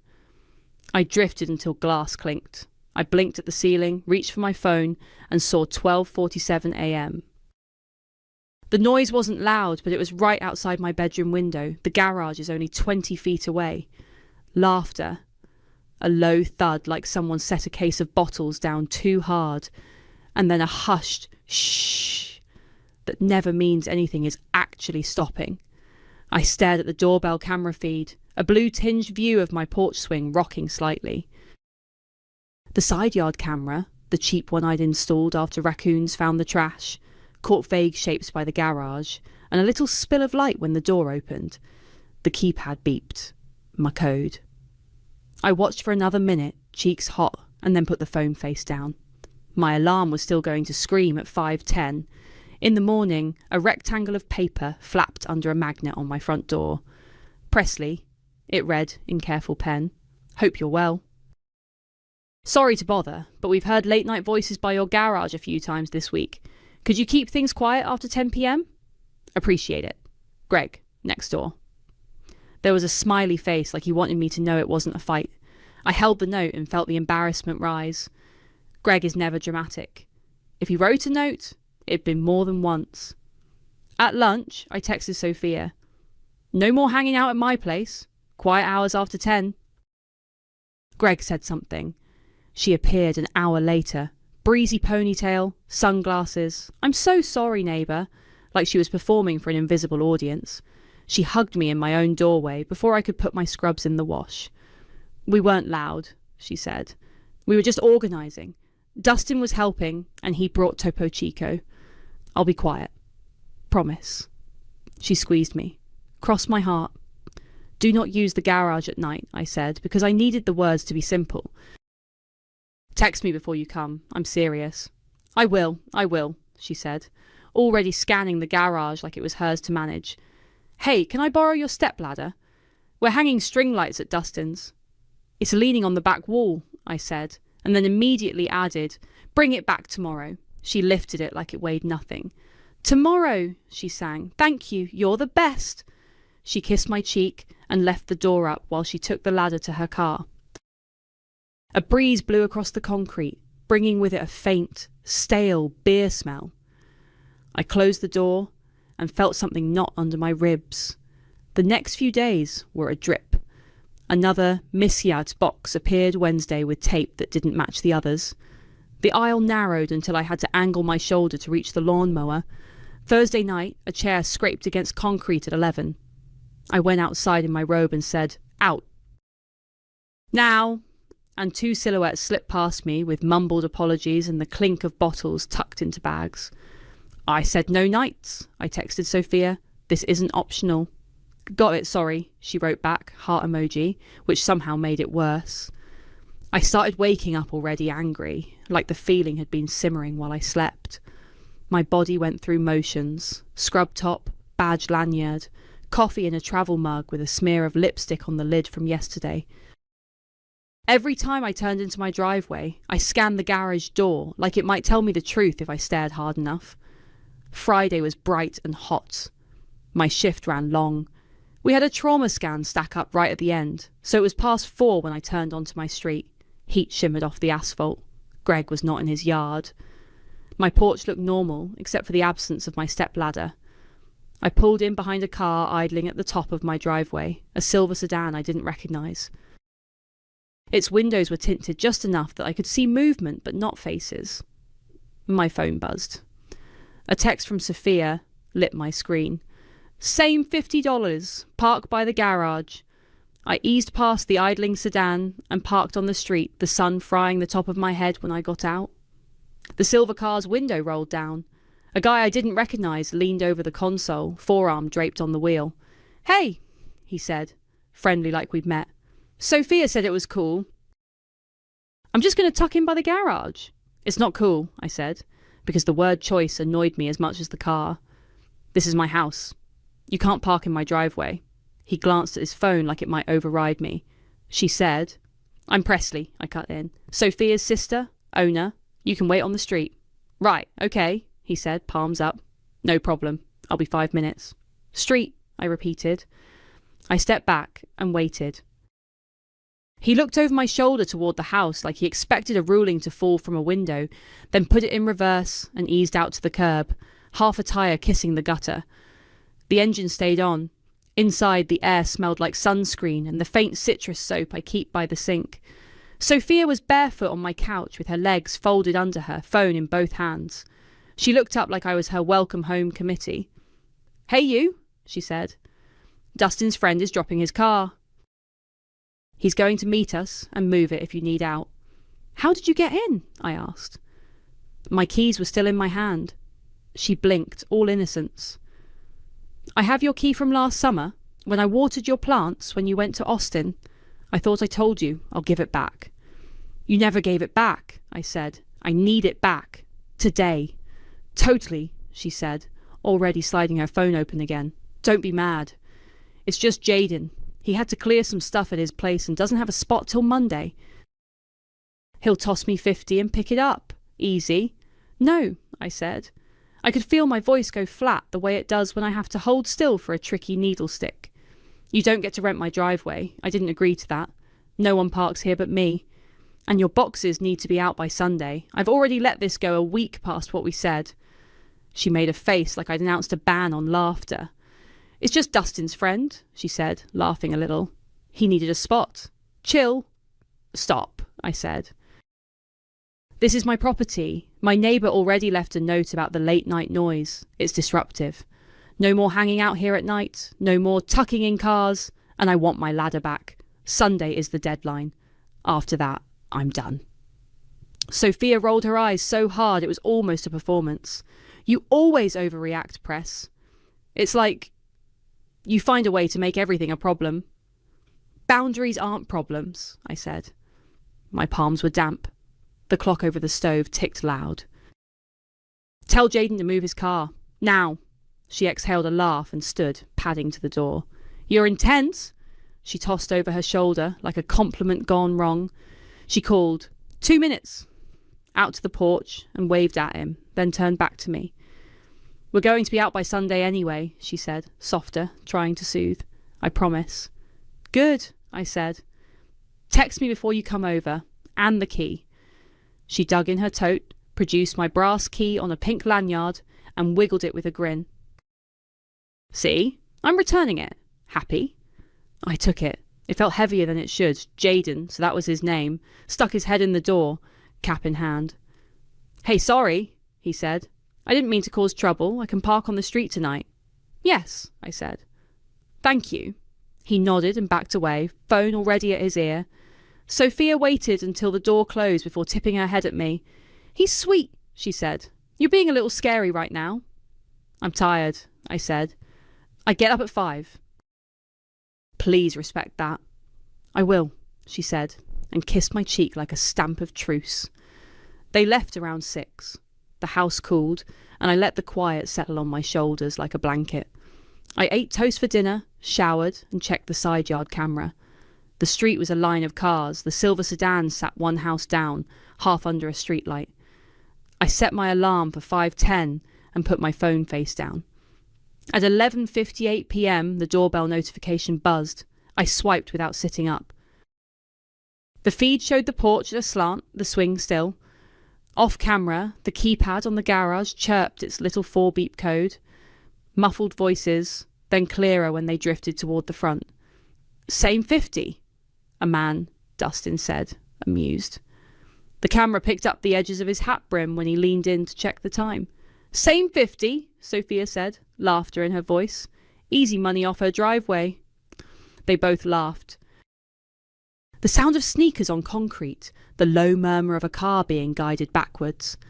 The silver sedan's taillights painted the garage door red for a second before the door swallowed them. I lay there with the phone lighting my face, the clip replaying on a loop. My chest was tight and steady at the same time. Sunday had just turned into a deadline with teeth.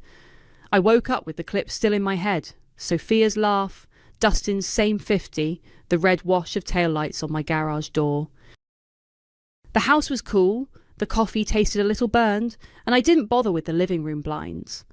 I opened my laptop at the kitchen table, typed City Unauthorised Parking, Private Property Tow Ordinance, and skimmed until I found the section number and language. It was dry and perfect. Owners may remove vehicles at owner's expense. Signage recommended. 72-hour notice not required but customary. Fine. Customary it was. At 7:12 a.m, with the concrete still cool through my sneakers, I printed a 1-page notice with the date and time, the code section, my name and number, and move your vehicle within 72 hours or it will be towed at the owner's expense. I wrote 7:12 a.m. in pen and circled it. The silver sedan was tucked up by my garage like it had been born there. I slid the paper under the wiper, taped a duplicate to the garage door at eye level, and took photos with the time and the plate in frame. Click, click, click. The sound steadied me. Then I grabbed the step stool and a screwdriver and reprogrammed the garage keypad. It's a cheap-off brand. You press the little learn button on the opener inside and punch in a new 4 digits. The first time my thumb fumbled, so I did it again and then tested it twice. Door up, door down, code accepted, before I wrote the new number on a sticky note for myself and stuck it inside a cookbook. Back at the table, I opened the family chat. "Good morning," I typed. "Effective now, the garage keypad code has been changed. New code will be given once Sophia schedules a pickup for the boxes and confirms a date time she'll be here in daylight to remove them. Also, there is an unauthorized car in my driveway. I have placed a 72-hour notice on the windshield. Any car remaining after that will be towed at the owner's expense. Please do not use my garage or driveway without permission. My neighbour has already complained about late-night noise." I attached a photo of the notice under the wiper and the garage door copy. Faith replied first, because of course she did. "Let's all calm down," she wrote. "It's the weekend. We can sort this out." Mum chimed in with a paragraph that read like she was talking to herself as much as to us. "Presley, I know you're tired and I appreciate you being helpful. Family first. Can we please talk before doing anything drastic?" Sophia is in a transition. We've all been there. Sophia didn't type anything. Instead, a photo came through. My own driveway, the silver car front and centre, a sliver of my garage door visible with my taped notice. She added a smirking emoji and nothing else. I didn't respond. I forwarded the doorbell clip instead, the 11:58 p.m. timestamp, the audio of her voice clear as glass. Same 50. Easy money off her driveway. The joke they were so proud of 5 hours ago. The chat went quiet. The dots didn't appear under anyone's name. My phone sat there like a stone. At 9, I drove to the hardware store and bought a red and white tow-away sign the city website had pictured, the kind with the ordinance number printed along the bottom edge. 1998 before tax. I grabbed zip ties and a little U-post and pounded it into the soil by the driveway with my rubber mallet. Greg walked out in gym shorts with a coffee and paused at the hedge. "Morning," he said, cautious. "Morning," I said. I held up the sign. "I'm handling it." He nodded, relief in his shoulders. "Appreciate it. It's been a couple late nights. You're always considerate. Didn't want to make it a thing." "I know," I said. "Thank you for the note. I'll keep you posted." He waved and went back inside. I wiped sweat from my hairline and took another set of photos. The sign, the notices, the car, and the time in the corner of my phone. At noon, Sophia texted me privately. "Why are you being like this? I told you we're out by Sunday." "You said that last Sunday," I wrote. "Deadline stands. No one parks here. The code is changed. Let me know when you're ready to pick up during the day." She sent back one word. "Chill." I put my phone on Do Not Disturb and vacuumed the living room. I washed my scrubs. I ate leftover pasta and watched the front window, listening for the beep of the keypad that would never happen again without me. When I took the trash out at 4, the sedan hadn't budged. There was a new water ring on the hood where dew had burned off in the sun. At sunset, the concrete warmed my soles and the tow-away sign caught the last light. I did another lap with my camera because if there was any doubt later, I wanted it on my side. 7:12 a.m. notice, 5:41 p.m. still there. I stood on the porch and watched a couple walk their dog. The house smelled like lemon cleaner and coffee. On day 1, Jaden's sedan was still tucked up by my garage like it lived there. Day 2 started with the same silver shape pressed up against my garage, dew beaded along the hood like it lived there. I stood on the driveway in a sweatshirt, checked the tape on the first notice, and wrote out a second one with the date and time. Reminder, 72-hour window in progress, I wrote. I slid it under the wiper and smoothed the edge. I took photos, wide shot with the tow-away sign in frame, close-up of the plate, and one with my phone lock screen reflected in the windshield so the time and date showed next to my face. The keypad's 4-beep chirp was gone for good. The only sound was a robin hopping along the fence. I watered the time and went back inside. Late morning, a text popped up from Faith. "Can we spin this down? Maybe a group call later?" "Not today," I wrote back. Everything's in writing. "Car moves or it gets towed. No dots." She left it there. At dusk, I sat on the porch steps with a glass of water and watched the street go gold, the tow-away sign catching the light again. I didn't see anyone, but just after midnight, a low murmur drifted past my bedroom window. Not the keypad, just voices and the soft clink of bottles. I cracked the curtain. 2 figures, Dustin's hat, Sophia's topknot, stood by the back corner of the garage like they could will the car to be less of a problem if they whispered near it. The laughter was small, like they were trying to be good. It still carried. I texted, "Do not come here at night. Take your conversations somewhere else." The message sat undelivered, while the dark swallowed their outlines. Eventually the voices faded. My alarm still went off at 5:10. Monday was day 3. I worked the early shift and felt it in my legs. 8 hours of standing, pushing gurneys, angling shoulders so patients could slidey. In the break room, I stared at the inside of my empty lunch container and thought about the car sitting in the same spot it had been in at 7:12 a.m. Saturday, a little outline in my mind like a burn mark. Mom called. I let it buzz once before swiping. "Hi, Mom." "Hi, sweetheart," she said, voice soft like she was approaching a stray dog. "Can we just talk this through? Maybe give it until payday?" "For who?" I asked, because I wanted clarity, not fog. "For him," she said. "The friend? I forget his name. If he's in a jam, maybe by Friday he'll have options. And this can blow over, and we don't have to escalate. I don't want you in a fight." I looked at the fridge with the passive-aggressive list of, "Please leave the break room clean," and swallowed. "It's already escalated, Mom. The car has been there 3 days. I posted notices. I changed the code. I can't move my own boxes around because my garage is a social club." Greg left a note. "I'm not dragging this out another week." She sighed, a long exhale. "I know you're frustrated. I just hate seeing you and your sister at odds. I asked for 2 weeks," I said. "It's been longer. I'm not doing this forever." There was a beat. "Okay," she said finally. "Do what you need to. Please just keep me updated." "I will," I said, and clicked off before my resolve softened just because she was my mum. At lunch, I pulled up the photos and added captions with the times. Saturday 7:12, Sunday 7:18, Monday 6:54 a.m. I emailed them to myself and to a notes folder marked garage. Overkill maybe, necessary probably. On my way home, I swung by the hardware store for more painter's tape and a fresh legal pad. The car was exactly where I left it. The second notice's corner had curled in the heat. I pressed it back down and added a 3rd strip of tape. Sophia texted around 5. "Stop with the photos. It's weird." "Move the car," I wrote. "Stop coming here at night."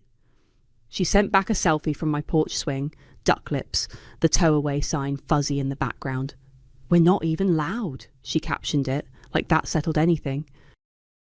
The timestamp put her there while I was still in scrubs, walking up the driveway with my badge in my pocket. The front door had been locked. The porch is open to anyone with feet. I stepped onto the porch and the swing creaked like a tattle. I sat anyway and let it move. A mosquito buzzed my ankle. I pictured her sitting in the same spot a half hour earlier, chin tilted, Dustin probably taking the picture for emphasis. The old rolls pressed at the edges, me, the regulator, her, the sparkle who elbows through rules like they're streamers at a party. I took one more lap with my camera. Tow-away sign, car, Monday's newspaper propped against the tyre so the date showed in the frame. The neighbour's sprinkler ticked somewhere close. Inside I made a sandwich and ate it over the sink. By dark, the street was a ribbon of headlights and then night again. No keypad beeps. A couple low laughs around 11, then quiet. I watched the ceiling and did the math in my head the way you do when you can't sleep. Saturday 7:12, Sunday 7:12, Monday 7:12, 72 hours lands Tuesday just after 7. I set my alarm for 6:30. The 72 hours expired in the morning. The car didn't budge. I woke up before the alarm, did the math again, and watched the numbers tick to 7:12 on my stove clock just to be petty about it. I'd swapped my Tuesday shift with Kim on Sunday. She wanted Friday off for her kids' field day. So I was home, upright, and caffeinated when the minute flipped. At 7:13, I called the tow company I'd already vetted the night before. Private property removal, I said. Sign posted, notices posted, photos taken. It's been 72 hours. The dispatcher took my address, asked if the car was accessible, and said, "Truck in about 15. At 7:29, the amber lights turned my front window into honey. The truck clanked into my driveway with a low hiss. The driver was mid-40s, ball cap, efficient.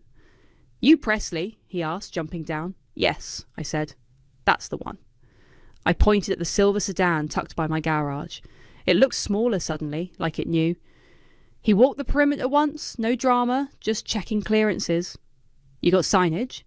I pointed to the fresh red and white sign by the drive and the notice taped to the garage door. He nodded. "Good." He snapped photos on his work phone too. "Owner's expense. They can call the number on the receipt." The winch whirred. The steel cable sang and then bit. My hands shook and then steadied around my coffee mug. The back wheels lifted, a controlled little hop, and then the car was up and floating on a metal cradle like it belonged to someone else again. Greg's screen door eased open across the hedge. He gave me a small nod. I nodded back. Neither of us waved. 10 minutes start to finish, the driver handed me a white carbon copy with a barcode, the lot address, and the release fee circled in blue pen. $275 plus storage if they wait, he said. "They can call ahead." "Thank you," I said. He tipped his cap and backed the truck out, tail lights blinking as he cleared the street. The driveway looked enormous, blank concrete. I took a photo of that too, because it made the narrative clean. My phone lit up before I'd even set the mug down. Sophia, then Dustin, then a number I didn't recognise. "Did you seriously tow it?" Sophia said, without hello. Her voice had an edge I didn't hear often, panic, then fury. "Presley, what the hell?" "It was there 72 hours, I said. "I posted notices. I sent photos. I changed the code. You ignored all of it." "That's cruel," she snapped. "He's in a bind. You could have waited. You didn't have to be..." She broke off, like the word she wanted would stick in her teeth. "Call them and fix it." "It's not my car," I said. "I'm sending the info." Dustin's call beeped in. I declined it.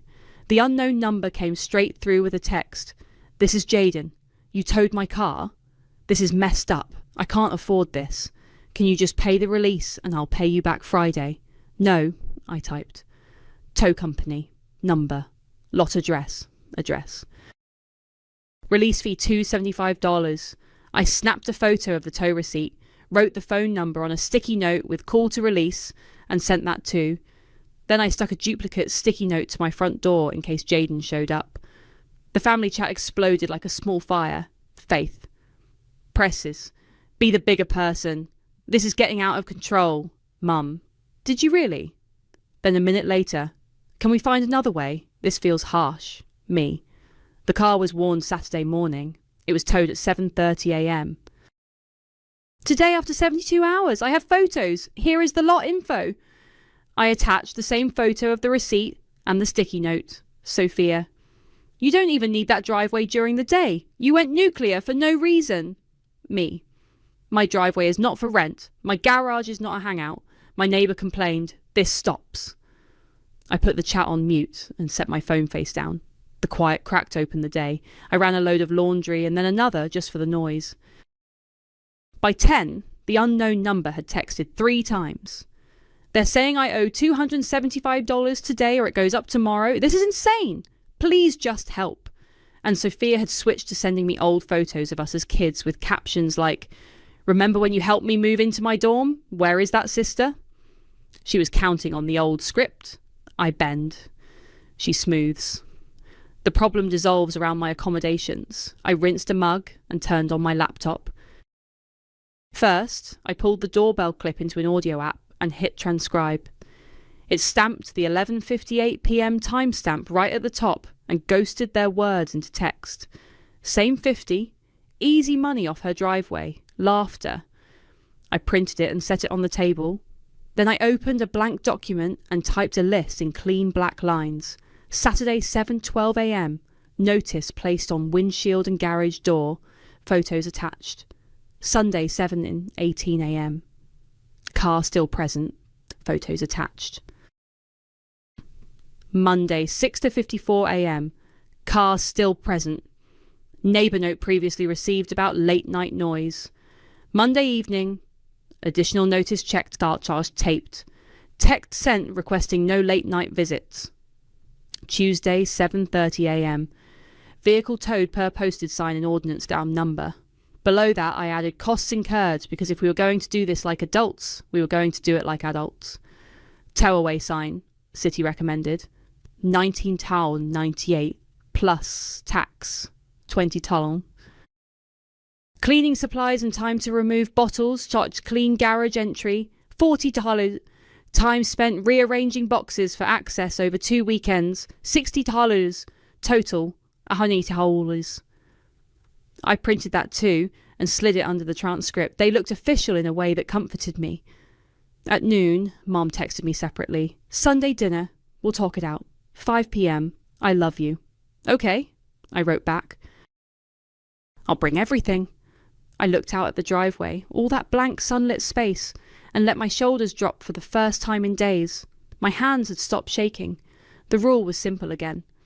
Mum's text said 5 p.m, so I pulled into her driveway at 4:56 with a manila folder on the passenger seat. I'd called her that morning and said, "Can Greg stop by for 5 minutes?" "I want a neutral witness." She'd paused, then said, "I'll ask him," and a little later sent, "He said yes." Inside, the house smelled like beef stew and bay leaves. Faith sat on the couch with her legs tucked up, phone in hand, her mediator face on. Sophia and Dustin were at the table, shoulders angled toward each other like a two-person team. Mum was at the stove, ladling stew into bowls and trying on small talk like a sweater that didn't quite fit. "Thank you for coming," she said too bright. "Bread's warming. Let's eat and then we can start now," I said. I put the folder on the table and slid into a chair. My heartbeat was steady enough. The bowls clinked down, spoons knocked, and then it was quiet except for the hum of the fridge. Sophia smiled at me like we were at a baby shower. "Hey, before we get intense, I just want to say I'm sorry if this got weird." "We didn't mean..." I set my phone on the table between the salt and the butter dish, opened the doorbell app, and hit play. The video filled the room with our porch at a slant, the timestamp quietly glowing, 11:58 p.m. Dustin's voice came first, clear. "Same 50?" He sounded amused. Sophia's voice followed, lighter, pleased. "Same 50, she said. Easy money off her driveway." Laughter. The sound of sneakers on concrete. The garage keypads beeps, then the low hum of a car backing in, red taillights washing the frame. No one talked over it. When it ended, the room felt smaller. Dustin stared at his hands. Faith's mouth made a small O and then shut. Mom's eyes flicked from my phone to Sophia's face. Greg knocked right on time, polite as always. Mom opened the door before the knock finished. "Hey, Greg," she said softly. "Come in." He stepped just inside, cap in hand, and glanced around the room like he didn't want to intrude. "Hi," he said. "Presley asked me to stop by." "Thank you," I said. "You left a note last week." He nodded. I did. There were a few late nights, voices by the garage, glass clinking. Not loud, but enough to wake us. I don't want to make trouble, just it's a quiet street. Normally Presley's the quietest of us. He gave me a polite, apologetic smile. "That's all." Mum nodded, throat tight. "Thank you, Greg. I appreciate you coming." He tipped his head and stepped back toward the door. "I'll let you all talk." The door shut gently behind him. I slid a stapled packet out of the folder and placed it by Mum's bowl. Then another identical in front of Sophia. Clean black lines, dates bolded. The first page was the timeline, with small photos in the margin. The notice under the wiper, the tow away sign, the car still in place, the empty driveway after. The second page was the doorbell transcript with the timestamp across the top. The third was the cost breakdown. Tow away sign, $20. Cleaning supplies and time, $40. Time rearranging boxes over 2 weekends, $60, total $120. At the bottom, pickup deadline, tomorrow by 6 p.m. in daylight. I'm not here to argue, I said.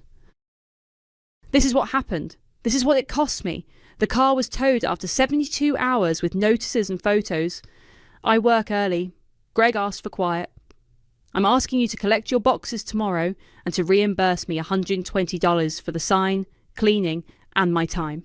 Sophia flipped the pages like they were in another language. She glanced at Dustin. He didn't meet her eyes. It wasn't... She started, then stopped when she saw the transcript. Okay, she said quieter. Okay. Faith exhaled, some of the air leaving the room with it. This is reasonable, she said, like it cost her something to say it. It's itemized. Mom sat down. She didn't touch her stew. Sophia, she said, voice low and even. Collect your boxes tomorrow during the day, apologize to your sister, and pay her what she's asking. Sophia's eyes flashed for a second and then flickered out.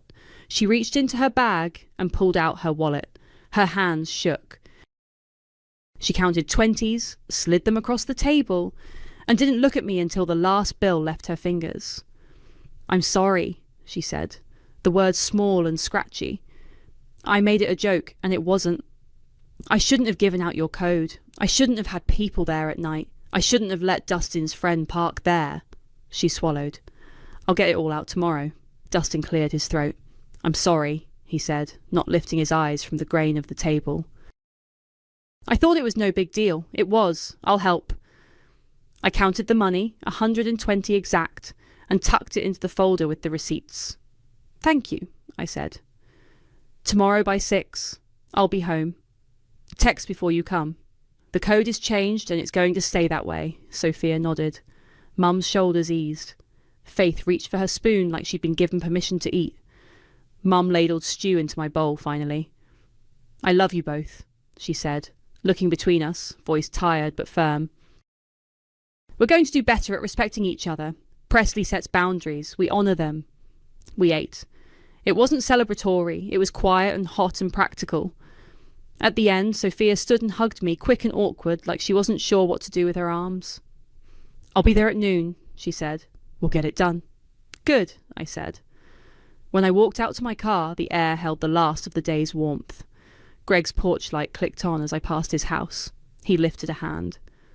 I lifted mine. At home, I put the cash in an envelope marked garage and set it on my desk next to the folder. The driveway was empty in my mind, a blank space waiting for tomorrow to be over. Sophia pulled up at 12:02, Dustin behind the wheel of a borrowed pickup with a loose tailgate. The day was bright, the concrete warm through my sneakers when I stepped out. I kept the garage door shut until I saw them both get out. Text before you come, I said. She held up her phone. I did, she said, small smile, like she knew we were sticking to the script.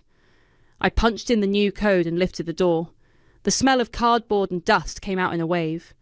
The wall of boxes looked the same as the day we'd stacked them, plus the scuffed miskincy towers that had quietly joined the party.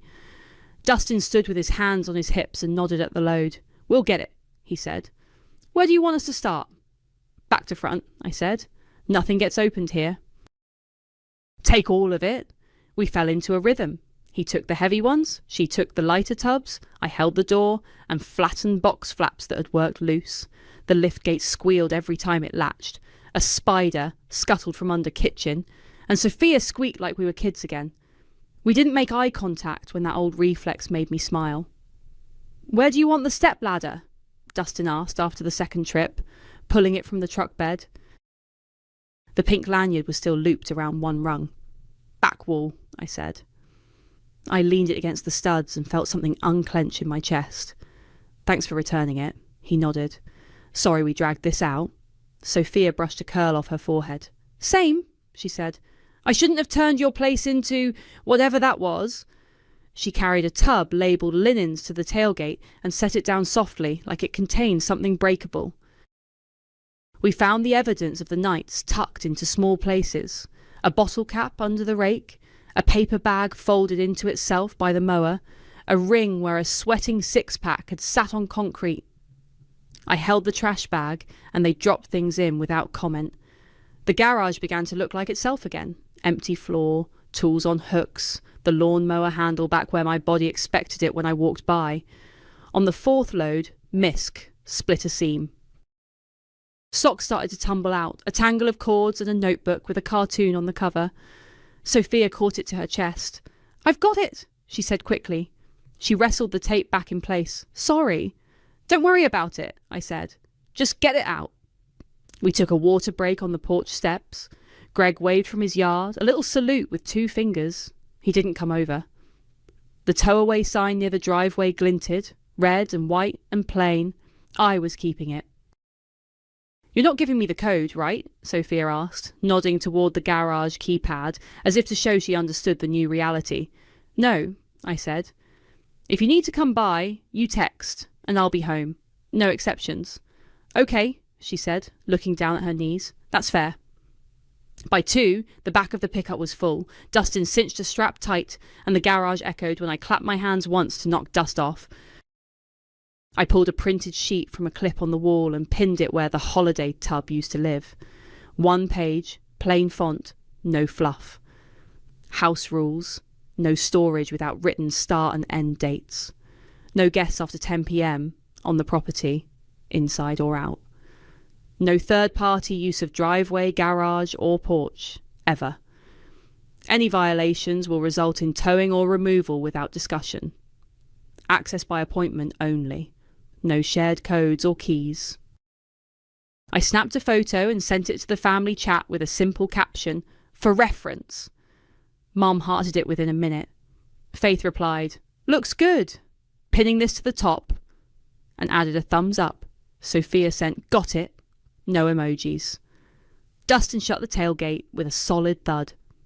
"We're taking this to storage," he said. "Month to month. Should have done that first." "Yep," I said. "Good call." Sophia stood in the garage doorway, eyes on the bare concrete like it had something to teach her. "Thank you for letting us fix it," she said. For not blowing me up on the chat before today. I deserved worse." "You apologised and you paid me," I said. "We're good. We're just not doing this again." She nodded. "We're not." She stepped forward, hugged me quick and square. It didn't feel like a performance. "I'll text when we're clear." The driveway looked wider as the pickup rolled away, tyres crunching over the small grit that always collects by the apron. I swept the garage, long strokes, the dust making a soft cloud that caught in the light. I put the broom back on its hook and leaned on the door jamb. The echo of their voices had gone. The house sounded like itself. In the late afternoon, a text from an unknown number pinged. "Got the car. Had to borrow. Whatever. It's done. Jaden." I wrote back, "Okay," and set the number to archive. That was that. I sent Mum a photo of the empty garage, the house rules sheet in the corner. She replied, "Proud of you," and 3 hearts. I believed her this time. Faith added, "Reminder set for me. Asked to borrow nothing without dates," which made me laugh out loud and then breathe easier. At 8:30, I walked to the curb, pulled the trash can back in, and waved back at Greg when he lifted his hand. The night felt softer without the low hum of other people's plans through my window. I locked the front door and the side gate and put my phone on the nightstand face down. My alarm was set for 5:10. I slept straight through, no clips replaying, no midnight beeps, no headlights painting my walls red. In the morning, the driveway was a blank sheet of concrete catching the first light, and I stepped out onto it with coffee in hand, rules posted, peace defended. Madison flicked her wrist like a game show host and held up her screen. "Look at Aunt Shelley's outfit. You die. Also, Rose, when are you upgrading from that brick? It's embarrassing." I was slicing tomatoes at Mum's counter, juice running onto the cutting board, and my fingers slick with seeds. The kitchen smelled like garlic and dryer sheets because Mum had a load going. "I like my phone," I said, which was true enough. It worked. The case was scuffed. So was my car. Sliced tomatoes don't care. "My name is Rose Summers. I'm 32 and I schedule appointments at a cardiology clinic. I rent a 1-bedroom 10 minutes from here, drive a scratched-up Corolla, and I am very good at reminding people of times and dates. I am very bad at being the one who says no. Madison rolled her eyes and went back to scrolling. She's my younger sister, 28, a hairstylist with a line of clients who bring her cookies and gossip. She's funny, magnetic, and allergic to looking broke. The phone in her hand is technically hers. The bill is technically mine. Gene came in with an armful of soda and the same apologetic grin he always wears when he's late to Sunday dinner. He's 35 and does delivery apps in 3 different hats. Traffic, he said. Even though Mum lives 2 turns off the main road, he set the bottles down and patted his pockets like he'd lost something important. Yo, Rose, quick question. Do you know if the carrier charges extra for hotspot? They sent an update about it last month, I said. It counts toward data now. Ugh, between checks anyway, he said, like that explained anything. It usually did. Gene is generous when he has it. The problem is, he usually doesn't. Mum floated between the stove and the table, stirring a pot, smoothing a cloth. Valerie Summers, 58. She's got this soft way of getting you to hold the other end of a heavy thing without ever asking you to pick it up. Sweetie, you did put the rolls in the oven, right? She asked me, as if I hadn't set a timer the second the pan hit the rack. I did. I wiped my hands on a towel and checked the timer anyway. Gabriella breezed in last, apologizing to the air. She's 25, my cousin, a student who nannies on weekends. She kissed Mum's cheek, hugged me one-armed so she didn't crush the corn chips, and said, "Did I miss Grace? Sorry, I sprinted from the bus." Her cheeks were pink from the heat. She smiled at me with this earnest, I know I'm a mess look. I like her, and I am forever picking up after her in little ways. This all started in March because activation fees were ridiculous, and Mum's old flip phone finally gave up. 4 relatives, 4 lines under my account. Mum, Madison, Jean, Gabriella. We agreed on $60 each per month. I did the math, said I could float the initial setup, and everyone promised they'd Venmo me by the 1st. Promises turned into, I'll get you next week. Can you spot me till Friday? I forgot my login. Can you text me the amount? And the next thing I knew, I'd covered $312 I didn't have to spare. It wasn't some big dramatic theft. It was death by delay. At dinner, the table was loud. Mum's pot roast, Madison's jokes, Jean's story about a delivery to a house with a goat. Gabriella's laugh keeps bouncing after everyone else stops. Between bites, Madison nodded at my keys on the counter. Did you hit a mailbox again? Or is your paint just freestyle now? It's called urban patina, I said. It was a joke, but my jaw had that tight set it gets when someone pokes and pokes. I'm practical, not cheap. I tell myself that a lot. When the plates were scraped and Mum pressed leftovers into my hands, like she was sending me to college again, she squeezed my wrist. You okay, honey? Yeah, I lied. I kissed her cheek, hugged Jean, ruffled Madison's hair until she yelped. Gabriella promised to text me about a study group and then realized her phone was at 5%. She plugged into an outlet by the door and made a face.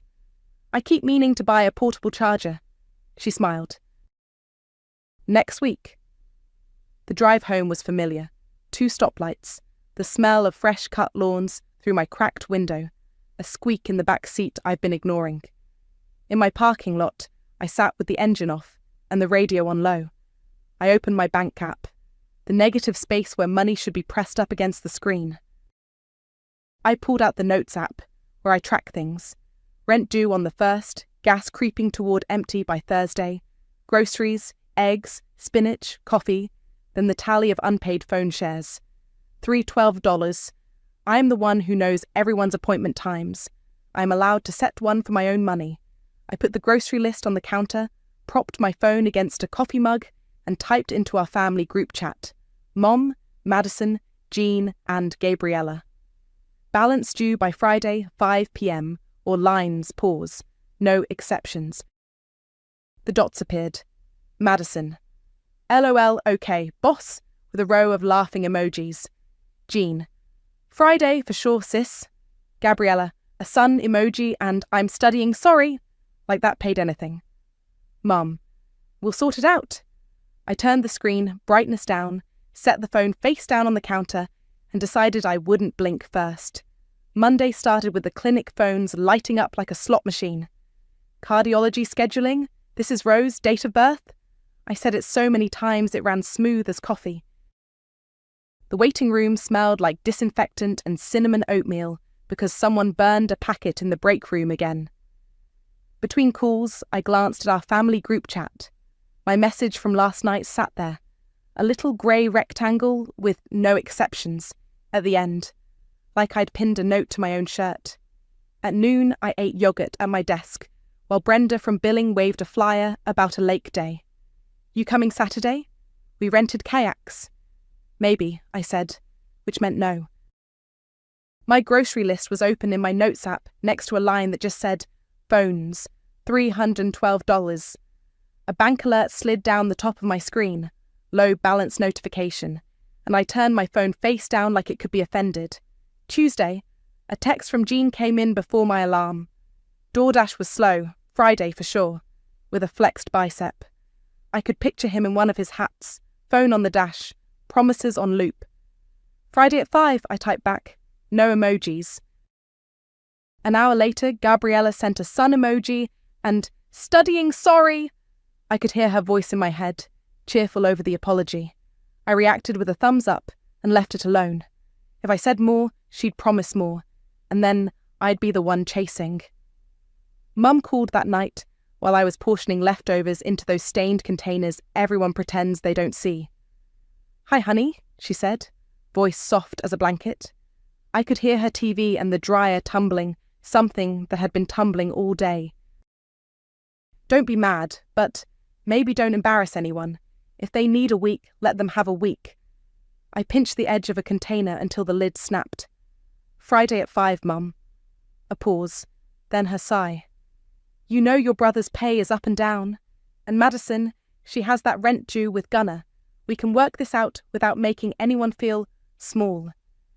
I'm not trying to make anyone feel small. I put the container in the fridge, like it weighed more than stew. I'm trying to pay my own rent.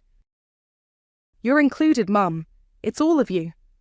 I'll get you something on Friday, she said, which was not the same as yes. Love you? Love you? Wednesday was a blur of reschedules and lab fax mishaps. Tasha from the front desk brought in grocery store cupcakes, and we sang to a patient who turned 83 the day before and didn't tell anyone. I ate at my desk again.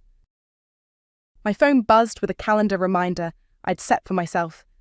Phone bill autopay post Friday 5:30 p.m. I'd pushed it as far as the carrier allowed without being late, and I could feel that little cliff edge at the timestamp. Jean texted a photo of a crumpled receipt and a hot bag on his passenger seat. Grinding today. No money attached. Madison went quiet except for an Instagram story of foils and a caption about cancellations. She is charming, even in her complaints. It makes people hand her things without realizing they're handing her things. I made a point of leaving my phone in my purse for the rest of the afternoon so I wouldn't watch the dots that didn't turn into dollars. Thursday night, Mum again. Just checking on you. Do you need me to bring you eggs? They're on sale. I'm okay, I said, even though I'd written eggs twice on my list.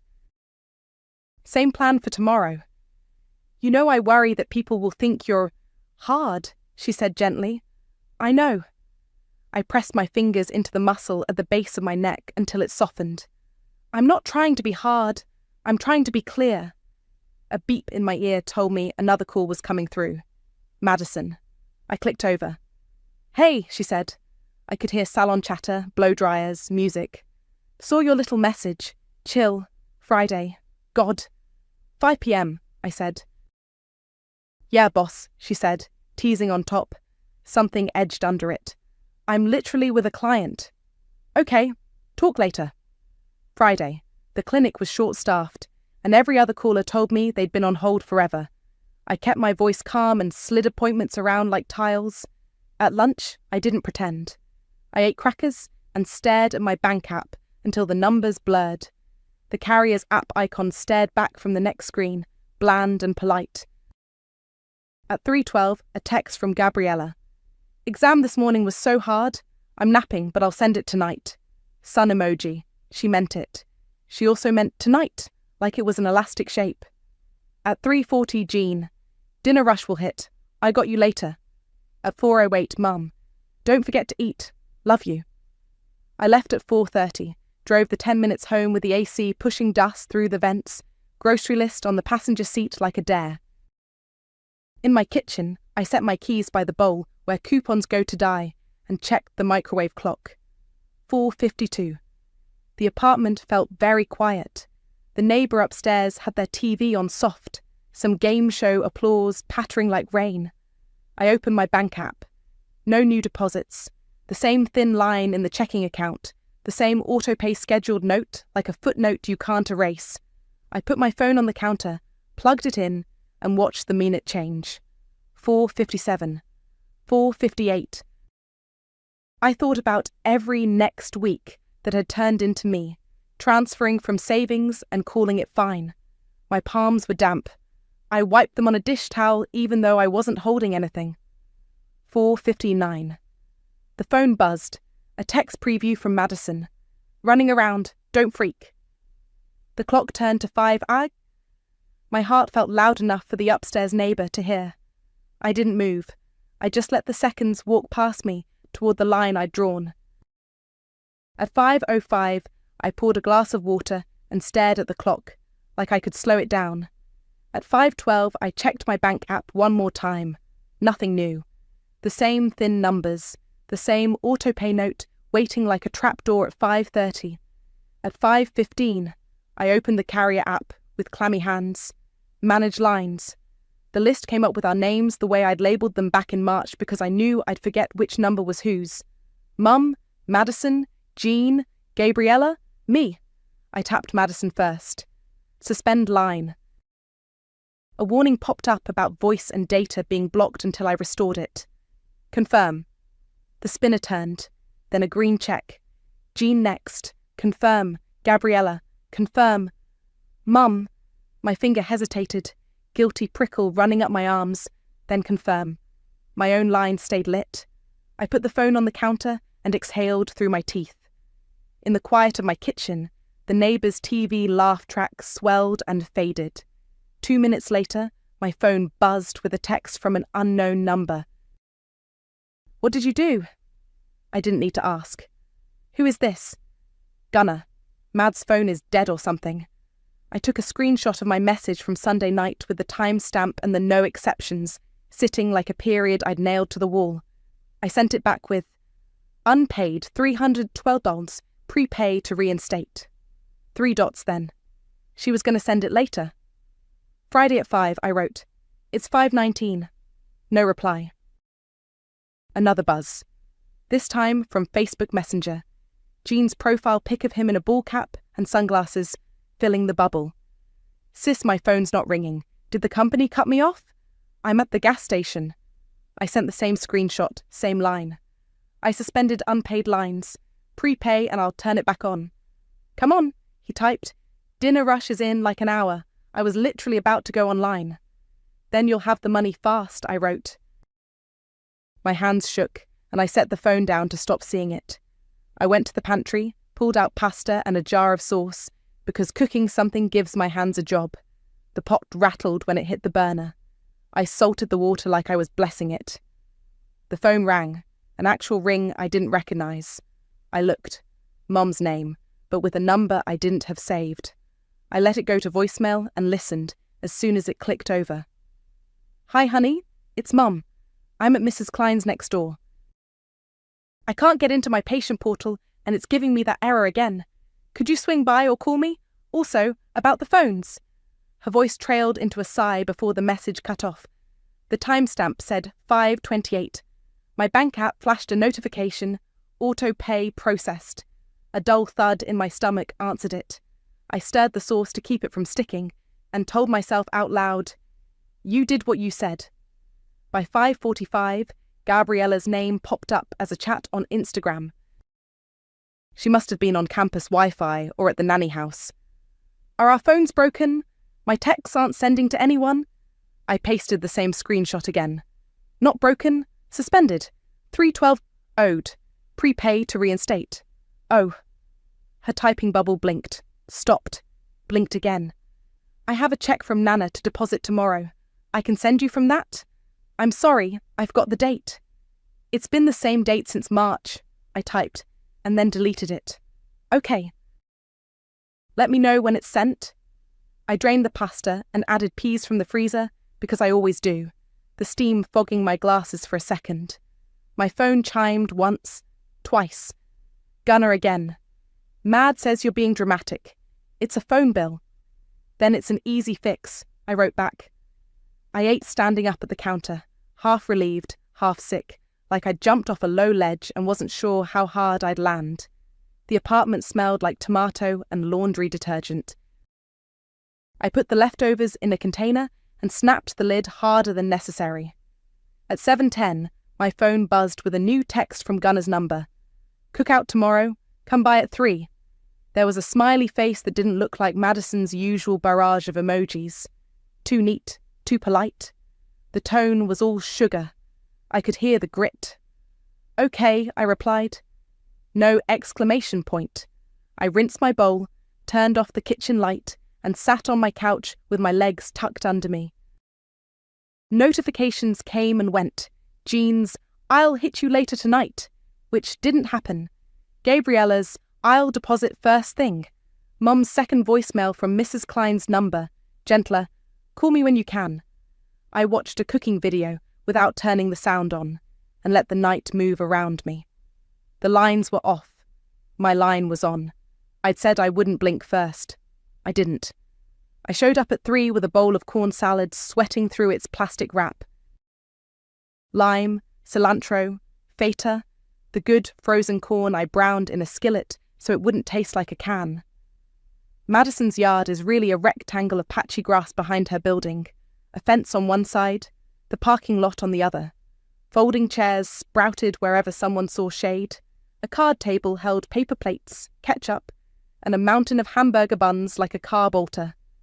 Hey, look who made it, Madison sang. All sugar. She was in cut-offs and a tank, sunglasses on her head, her smile wide and not touching her eyes. A Bluetooth speaker thumped on the picnic table, her phone curled next to it, playing some 90s R&B playlist. The house Wi-Fi must have reached the yard. I saw the little fan icon in the corner of her lock screen when she checked the song. She didn't look at me. Corn, I said, holding out the bowl. Cute, she said, and slid it between a tray of deviled eggs and a store cake with blue flowers. She kissed my cheek, quick, and turned to yell, Gunner, flip those! Like I wasn't there. Gunner was at the grill with a beer, tongs in one hand, the other arm tattooed with a sleeve of stars that stopped at his elbow. Yes, chef, he cracked, flipping burgers so the grease hissed. He's loud in a way that makes other people louder around him, like volume is a game he plans to win. Jean hovered by the cooler, staring at his phone like it might wake up if he loved it hard enough. It's still not ringing, he said to me, quiet under the music. I was going to go on later. You still can, I said, my voice even. Venmo and I'll turn it back on. He opened his mouth, closed it. I gotta hit the ATM, he muttered, which meant maybe, which meant not now. Mum appeared at my elbow with a damp napkin, dabbing at a spot on my shirt that wasn't there. Honey, she said softly. Her hair was curled, apron strings tied around her waist even here. She doesn't need an apron. She brings it because it makes her feel useful. Please, just switch it back for today. People are here. It's a party. Same plan, Mum? I kept my eyes on the grill. Friday at 5 came and went. She looked at me like I'd set a trap, and she hoped it wasn't for her. You're right, she said. I just don't want this to be like this. That depends on everyone else. She patted my arm and went to arrange lettuce leaves like it was surgery. Gabriella slipped in 20 minutes late, hair in a messy bun, carrying a bag of chips like a peace offering. Traffic, she said, breathless, even though nobody had asked. She hugged me one-armed and whispered, "I'm depositing the check tomorrow morning, promise?" Like we were telling secrets. "Okay," I said. "Eat." For a while, it was almost normal. Someone started a cornhole game with those cousins you only see at cookouts and funerals. Kids ran a loop around the chairs and back again until they were pink-faced and damp. Madison cued a pop song that made the aunties laugh at the lyrics. People took selfies in the patch of shade where the grass looked greenest. The grill smoke drifted into my hair. Mum handed me a paper plate with a burger I didn't ask for, and I took it anyway. I caught myself laughing at Gene's story about a lady who tipped him with a candle shaped like a lobster. "It smells like broth," he said, wrinkling his nose. And for a second he was just my brother again, not a walking IOU. Madison floated around, topping people off, phone in her palm like a prop. Every now and then I saw her thumb flick to another song, the speaker catching up with a half-second lag. She kept away from me, but orbited close enough that the hem of her tank brushed my arm once when she reached for the tongs. Mum looped back. "They love your corn," she said, proud like she'd made it. "It's good," Gunnar called, as if that settled something. He put a plate in front of Madison with the best-looking burger. The sun slid lower. The shady patch shivered across the lawn and disappeared. Sweat collected under my hairline, and I used my wrist to push it back.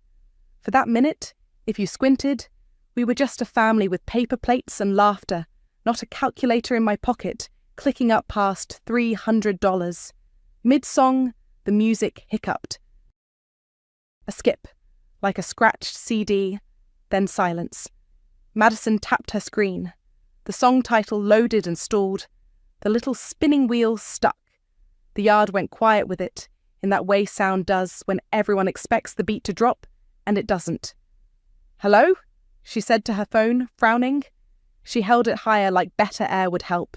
The Wi-Fi fan on the corner of her screen flickered and disappeared. She glanced toward the apartment, like she could see the router through walls. Gunnar jiggled the speaker. "Battery's good," he said. He looked at Madison. "Your data on?"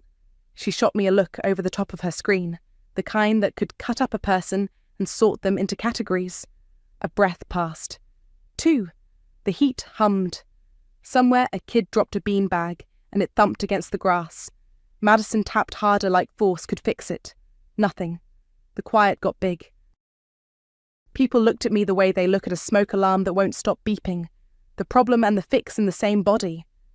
I reached for my cup and took a sip of warm soda. My phone in my pocket felt suddenly heavy. "Seriously, Rose?" Madison marched over, speaker in one hand like a prop, phone in the other, dark as a mirror. "What did you do?" Around us the chatter thinned. A cousin paused mid-cornhole throw. Gunnar turned the burger with a little extra sizzle like punctuation. I pulled my phone out of my pocket and opened our family group text. The message sat there with the timestamp from Sunday night. Balance due by Friday, 5 p.m, or lines pause. No exceptions. I held it so she could see. "I said Friday at 5. It's Saturday." Madison blinked, then laughed without smiling. "You're cutting the music at my cookout over a phone bill?" "Over 4 phone bills that hit my bank," I said. I kept my voice level. Gene drifted closer, his shirt smelling like grill smoke and cologne. He looked at his dead screen, then at me. "I was going to run Dinner Rush after this. I'll pay you tonight. I just need my apps to open." "That's the point," I said. "Pay first, then I turn them back on." "Let's not make a scene," Mum said, folding herself between us like a cushion. Her hand hovered near my elbow, not quite touching. "People are here to eat, sweetheart." "I'm not making a scene," I said, and then made my voice smaller. I gave everyone the time. The time passed. From the edge of the group, Gabriella raised her hand like we were in class. "I am literally depositing the check in the morning," she said, eyes big, trying to smile it into okay. "I'm sorry. I didn't look at the date." "I know," I said, and I did know. She always meant it. Meaning wasn't money.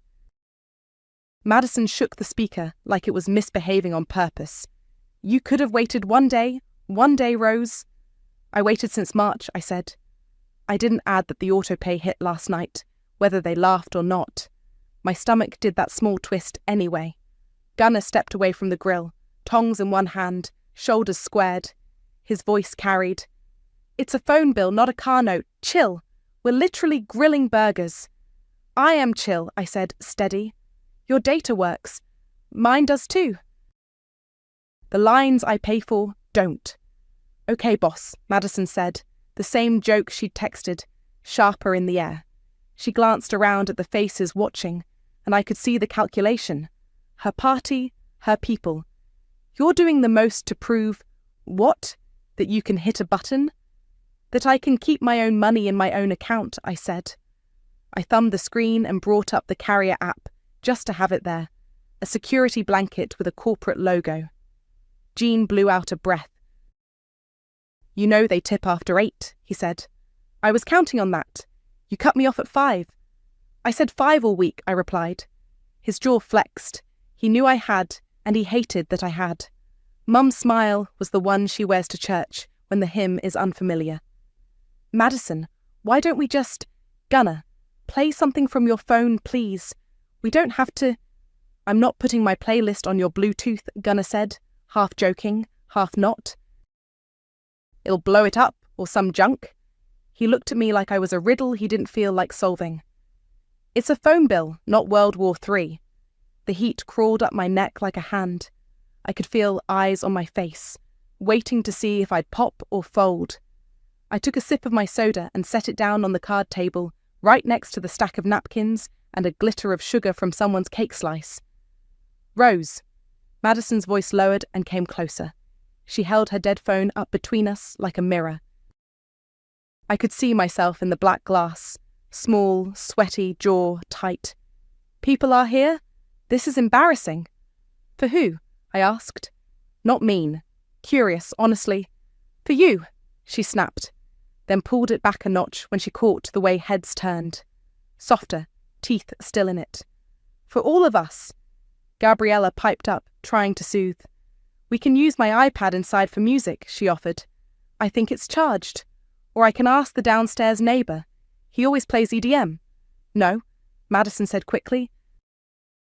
Pride pricked bright on her cheekbones. I don't need help from the downstairs neighbour. Jean tapped his dead screen again, like habit might bring it back to life. Man. He paced 2 steps. I can't even see the orders. This is killing me. I told you ahead of time, I said. No heat. Just a fact. This isn't a surprise. Mum's hand finally landed on my elbow, gentle. Honey, please. 1 hour. Turn it on and we'll figure it out after. I'll bring you eggs. Mum? I said, looking at her and only her. I love you. The answer is the same. Her mouth pressed thin, and she nodded like she was agreeing to something she didn't sign up for. The quiet pressed in again. Someone cleared a throat. A fly landed on the ketchup bottle, took off. Farther back by the fence, I heard a kid ask, Is the party over? In that too loud kid voice. Madison's jaw worked. You could have come to me privately, she said. Not this. I did, I said, and held up my phone again so the thread glowed in the sun. The grey block with my message, the date, the time. All week. Gunnar slid in closer, chest tipping forward, tongs pointing at the ground like a flag. Look, he said, too big for the little circle we'd made. It's a phone bill, not World War III. Quit acting like you're laying down the law. Just turn it back on and eat a burger. The old heat rose up my neck, hot as the grill. I set my plate down so my hands were free. I wasn't going to yell. I wasn't going to cry. I was tired of explaining. I took a breath I could feel in my teeth and kept my voice flat. I'm not fighting. I'm being clear. I swiped to my photos and pulled up the screenshot I took last night. The carrier statement with taxes and dates highlighted in yellow, the $312 circled in thick red. I held it so the sun didn't glare. Here's what's owed. Not a vibe, not a feeling. A number. Madison made a show of squinting. Cute circles. If you want back on my account, I said, not rising to it. It's prepay every month from now on. Due before it posts.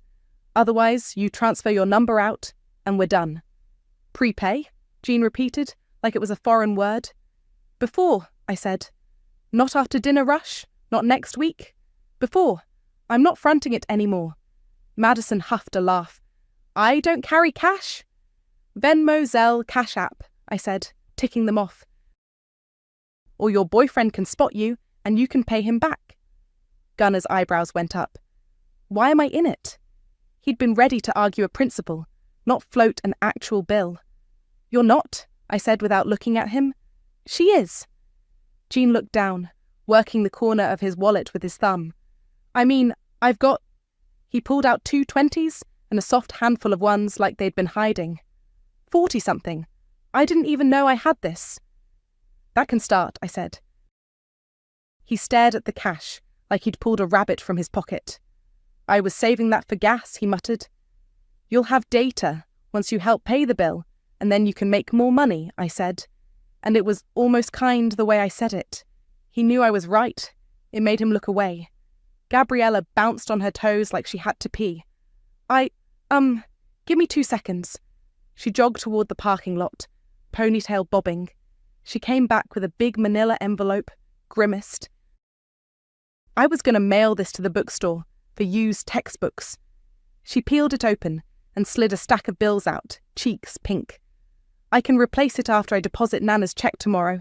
I just forgot. She said the last part like she knew it sounded bad and couldn't fix it. Mum sighed, a slow balloon emptying. She patted her apron pocket like she'd been waiting for this exact moment and pulled out a folded bundle. I brought what I had, she said, eyes gentle on mine.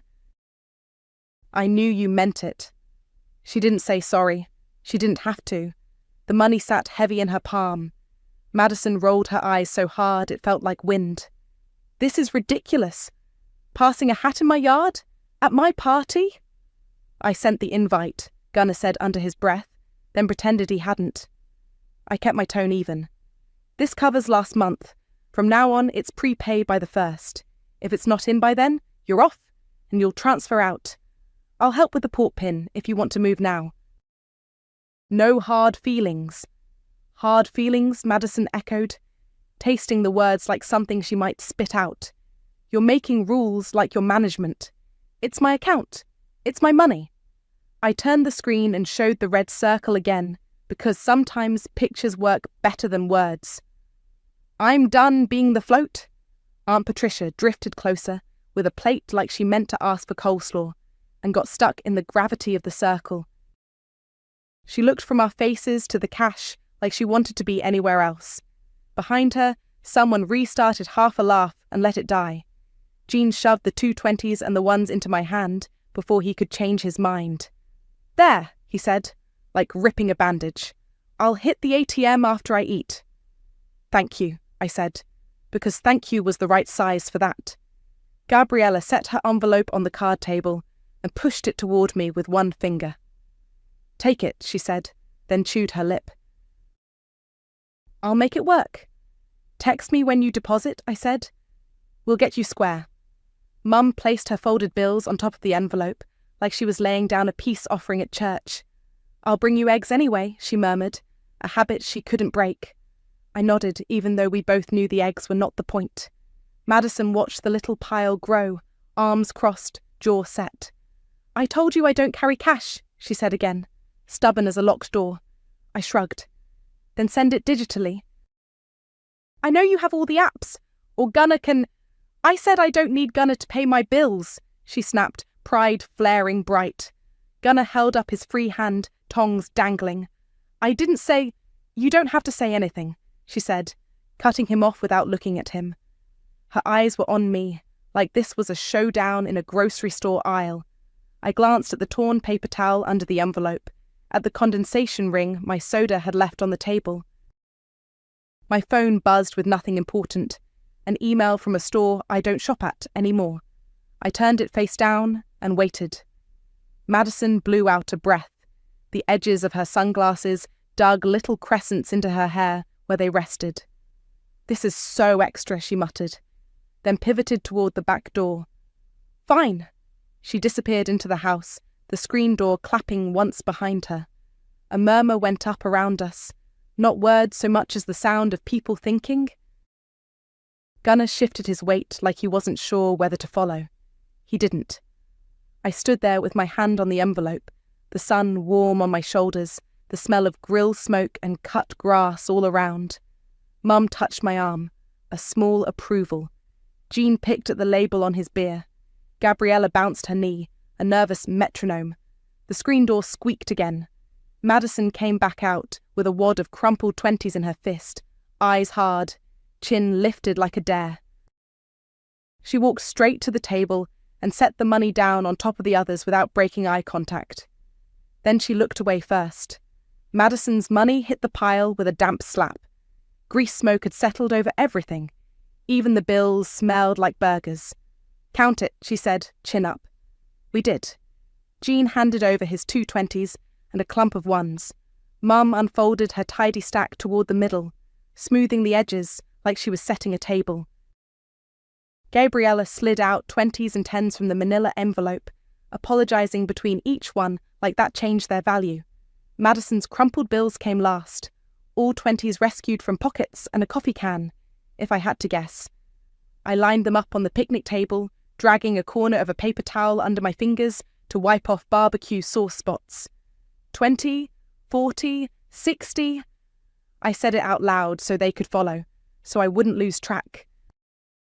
Someone behind me whispered, "Dang," like they'd never seen money before. The stack grew until it looked like an answer. 312, I said finally, tapping the top bill. I took my phone, framed the stack next to the carrier statement on my screen with the red circle around the total, and snapped a photo. Proof? Not a threat. Madison rolled her eyes, but she didn't say anything. I opened the carrier app. Manage lines. My thumb hovered a half-second over each name, not from doubt, just habit. And then I hit restore on Madison. Green check, Jean, green check, Gabriella, green check. Mum. The last check made my shoulders loosen a fraction I didn't know I'd been holding. "Try it," I said, mostly to Madison because the yard was watching her watch me. She looked at her screen. The little bars climbed back up. The playlist loaded, the song title snapping into place like a magnet. Music poured out of the speaker again, mid-chorus, and someone near the grill clapped like a miracle had occurred. "There," Gunnar said, relief popping out of him bigger than the situation. "Crisis averted." "It's not a crisis," I said, calm. "It's a bill." Jean blew out a long breath and nodded. Fast, agreeable. "App's back," he said, glancing down. "Okay." "I'm going to grab a burger, and then I'm out." "Eat," Mum told him, handing him a plate because she can't not mother, even in the middle of a policy change. I kept my phone in my hand and looked at all of them. "This covers last month," I said. "From now on, it's prepay by the 1st, due before it posts. If it's not in, I suspend the line. If you don't want that, you transfer your number off my account. No hard feelings." No one laughed. Madison's mouth flattened into that straight line I grew up with. "You really think you're somebody with this prepay thing," she said. But there wasn't much heat in it. She'd already lost the first round. "I think I'm somebody who pays my rent," I said. "I'm texting you all the options. Venmo, Zelle, Cash App. If you want to transfer, tell me, and I'll send you the account number and the transfer PIN. Do it by the end of the month so I don't get hit with another cycle." Mum touched my arm. "Thank you," she said quietly, like I'd just carried a heavy box to her car. Gabriella nodded hard. "I'll text you a screenshot when I deposit the check," she said. "And I'll set a reminder for the 1st, like an actual alarm with a siren." "Good," I said, and couldn't help the smile that tugged. "Make it the loudest one." Jean wiped his hands on a napkin, already half turned toward the gate. "Prepay, got it," he said. "I'll figure it." "Figure it before," I said. He held up a hand in a little salute and moved off, chewing. Madison reached for the volume and turned the music up a notch, her way of ending the conversation. Fine, she said. First. She looked at me, and for a second, under the hard eyes, I saw the kid who used to pull my sleeve in grocery stores and ask if we could get popsicles. Don't be weird about it. I'm not being weird, I said. I'm being consistent. Gunnar leaned toward Madison, loud enough for me to hear, but not pointed. I told you she wasn't going to bend, he said, a shrug in his voice. Just pay before. She didn't answer him. The party took a breath and started up again. Laughter filled the spaces. The argument had sucked quiet. Someone pressed a plate of potato salad into my hand. Kids resumed their loop. The corn salad bowl emptied in a way that made Mum beam like it was her victory. I stayed a while, ate my burger, said goodbye without dramatics. When I left, the speaker was still thumping something bright, and Madison didn't look at me, but she didn't look through me either. That night, I took the cash home, counted it again on my coffee table, and slid it into an envelope with July bill scribbled on the front. I set up a recurring reminder in my phone. Family plan prepay due by the 1st. Then another. Port out deadline, end of month. I made a list in my notes. Account number, transfer PIN, each line labelled like I'd done in March. Clean, simple. Sunday was quiet. I did laundry, made a grocery run, put eggs in my cart without doing the math twice. Mom texted me a photo of a cake she'd frosted at home. Too much swirl, big loopy writing. And underneath it, proud of you. I stared at it longer than I meant to. Monday at the clinic slid by in appointments and hold music. In the late afternoon, my phone buzzed with a carrier email. Port out request received for line ending in 44. Jean. A half hour later, port out request received for line ending in 17. Gabriella. I exhaled and didn't realize until then how much air I'd been holding. Tuesday morning brought another. Port out request received for line ending in 003. Madison. No message, no commentary, just the system doing what it does when people make choices. I typed out each person's transfer PIN individually and sent it. No lecture attached. Here you go, I added. Deadline's still the end of the month. No one sent a heart reaction. No one sent a joke. It was better that way. The quiet felt like a path finally clearing, not a door slamming. By Thursday, the carrier emails shifted from request received to port complete. First Jean's, then Gabriella's by lunch. I forwarded each of them the same text anyway. All set. You're off my account now. Save your pins just in case. Because old habits die slow. Tuesday's notice about Madison finished out on Friday morning while I was scanning faxes at the clinic. No commentary, just the subject line doing the talking. I exhaled and didn't realize I'd been holding a piece of that breath all week. That afternoon, I stopped at the pharmacy for toothpaste and wandered past the phone accessories rack. Clear cases in crinkly plastic, a few sturdy black ones, all with the word universal printed too optimistically. I found one that fit my model. $12. I stood there for a second with it in my hand, waiting for that automatic flinch I've been training into myself, and it didn't come. I bought it, and a pack of gum, and didn't do the math 3 times. Back home, I opened the carrier app out of reflex. 5 lines had become 1. My name looked lonely on the screen, in a good way. The projected bill showed a number that didn't make my stomach tip. I scrolled to the bottom and changed the autopay nickname to Just Me. Mum called that evening. The number flashed with her name. Hers again now, not piggybacked on mine. "Hi, honey," she said. I could hear her TV in the background, some judge show. "How do I change my ringtone? It's doing this marimba thing I don't like." I laughed before I could stop it. "Settings, then sounds. You'll see ringtone. Tap that." I walked her through it, step by step, the way I do with patients trying to find their lab results in the portal. There was a moment of silence and then, "Oh, there it is. Classic. Thank you." "You're welcome." She let a softer breath out. "I should have helped you sooner," she said, voice small but steady. "I know," I said. And then, because that sounded like a door closing, I added, "You are helping now." "I'll make a pie sundae," she said, which is how she says "I love you" when she doesn't want to make a speech. Saturday morning, my phone buzzed. A text from Madison. "I was out of line. Won't happen again." No emojis, no glitter, just words. I stared at it a second, felt the click of something unclenching. "Thanks," I wrote back. "We're good." Gene sent a screenshot of his new plan later with a, "Got a promo, sis. Cheaper than I thought."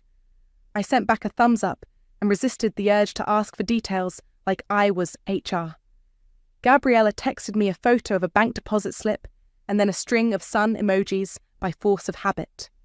"All squared from me," she wrote, "and I set 3 alarms for the first anyway because I need them for tuition." I told her I was proud of her. I meant it. Sunday dinner came, and I showed up with potato salad in a cold bag and a sleeve of paper plates under my arm, even though the cabinet under Mum's sink could outfit a picnic for 50. I wasn't the only one. Jean brought a tub of macaroni and extra forks. Gabriella brought a salad and a stack of napkins she'd grabbed on her way out of the store. Madison carried in a foil tray of baked beans and didn't make a big deal out of it. The kitchen smelled like roast chicken and laundry soap, because, of course, Mum had a load going. She tied on her apron and tried not to fuss, and mostly succeeded. We ate at the table with mismatched paper plates and the good glasses Mum always uses anyway. Conversation fell into the tracks it knows. Tasha at the clinic got a new dog. Gabriella's professor assigns too much. Jean had a weird delivery to a house with a rooster this time. Madison made fun of my nuclear case and then immediately snapped it and said, "Okay, that's smarter than it looks," which is her way of giving a compliment without giving it. My phone buzzed once against the wood. A calendar reminder slid down the top of the screen. Phone bill auto pay today. I'd moved the date up 2 days to untie it from everyone else's noise. I tapped it, opened the bank app, saw the pending charge and the balance sitting comfortably above it. Already handled. I cleared the notification and put the phone face down without the old guilt spike that used to come with that motion. After dinner, I helped Mom wrap leftovers. She tried to tuck a dozen eggs into my tote. I smiled and shook my head. "I bought eggs yesterday," I said. "We're okay." She looked like she might argue out of habit, then just patted the carton and slid it back into the fridge. "Take pie instead," she said, and I did. On my way out, Madison caught my elbow by the door. "I meant what I texted," she said, eyes on the floor rather than my face. "No jokes." "I know," I said. "Thanks." Outside, the air smelled like hot pavement and someone's dryer sheet drifting from an open window. I put the pie on the passenger seat, the tote at my feet, and started the car. The squeak in the back made its familiar small complaint. I drove home past lawns and porch lights clicking on, through the easy 10 minutes between my mother's house and my quiet apartment. Inside, I set the pie on the counter, slid my phone into its new case, and sat down with my budget spreadsheet. I changed the cell line from 5 lines to 1. The numbers looked human again. I closed the laptop and let the quiet in my little place be what it was. No buzzing from other people's crises. No knots in my stomach about next Friday. My phone stayed face down. The rest of the night was just peace. The night my sister said 2 weeks, I was labeling the pantry shelves for fun and feeling smug about paying the mortgage on the 1st. My name is Kaya Underwood. I'm 33, the older sister, and I live alone in a small 2-bedroom, 1-bath ranch on the east side of town. I closed on it last spring, and it's the kind of place you can vacuum top to bottom in 20 minutes if you move with purpose. I'm a circulation supervisor at the city library, 8:30 to 5, Monday through Friday, and the best part of my routine is the quiet, the click of the thermostat at 10, the hum of the fridge, and nobody moving the remote from the end table where I leave it. Savannah is 27 and my opposite in useful ways. She's charming, impulsive, allergic to planning, and very good at winning sympathy. She called me on a Tuesday in January, hiccuping through tears so loud I had to step into the hallway. "Can I stay with you?" she asked. "Just 2 weeks. I can't I can't go back there tonight." "Did something happen?" I pressed the phone between my ear and shoulder and pulled a clean set of sheets from the hall closet. "Me and Caleb blew up," she said. "It's over. He's being such a whatever. I just need a place, Kaya. I swear it's 2 weeks." Caleb Burton is 29 and has a way of treating everything within his reach like it belongs to him. I'd met him twice. Both times he'd called my recliner cozy, like he was already planting a flag. 2 weeks, I repeated. I heard myself say yes because that's what I've always done. By 9:30, she was on my doorstep with 3 suitcases and a laundry basket. Her mascara had smudged into raccoon eyes. Her hair was in a messy knot. She wore an old hoodie of mine I'd forgotten I'd loaned her. The porch light threw our shadows across the snow on the steps. Marshall, my retired neighbor across the street, he's 70 and knows the entire block by their cars, looked up from his recycling bin and gave me a small wave. He's the kind of man who notices things, the quiet kind. I waved back. "Spare room?" Savannah asked, already toeing off her boots. "In here." I led her down the short hall. The spare room is not fancy. Twin bed, a narrow dresser, a map of the state thumbtacked to the wall, one lamp with a pull chain. It used to be where I kept my sewing machine and the sort of projects you swear you'll finish if you leave them out. I had folded the machine away. The bed looked crisp and lonely. She dropped the baskets and suitcases with a thump and flopped on her back, staring up at the ceiling. "You're a lifesaver." "It's temporary," I said, keeping my voice neutral. 2 weeks. 2 weeks, she echoed, then smiled, watery and practiced. "You're the best." I gave her my spare house key, the one with the green lanyard, and showed her the basics. No smoking inside. If you do laundry, don't run the dryer after 10. Lock the door if you leave. I get up at 6. She nodded at each rule like we were playing charades and then asked if I had any ice cream. I scooped us both a bowl and set it on the coffee table. We watched a dating show where no one wore enough clothing for January. At 11, I yawned and stood up. "I have work," I said. "We'll talk more tomorrow." "Love you," she murmured. "Love you," I said back, because that's also what we do. Wednesday morning, I paused at her door on my way out. The room smelled like her vanilla lotion. The suitcases were open and already expelling clothes. I left a note on the kitchen counter about coffee and the Wi-Fi and a list of the freezer meals with dates. At lunch, Mom, Virginia, 58, and a champion of family first, texted a string of heart emojis and "proud of you for helping your sister." I told her it was for 2 weeks, and she wrote back, "That's all she needs." By Thursday, a few things had shifted without drama. The dish rack was fuller than usual, my good olive oil had wandered to the stove, and the cap was sticky. Savannah texted me mid-afternoon a photo of my catless windowsill with the caption, "You need plants." And when I got home, she had already tried on 3 sweaters from my closet. "Just borrowing," she said, turning once in the hallway mirror. I bit my tongue. I reheated soup. She said she was sending out resumes. I nodded. Friday, day 3, I parked in my single-lane driveway after work and noticed an unfamiliar pickup 2 houses down.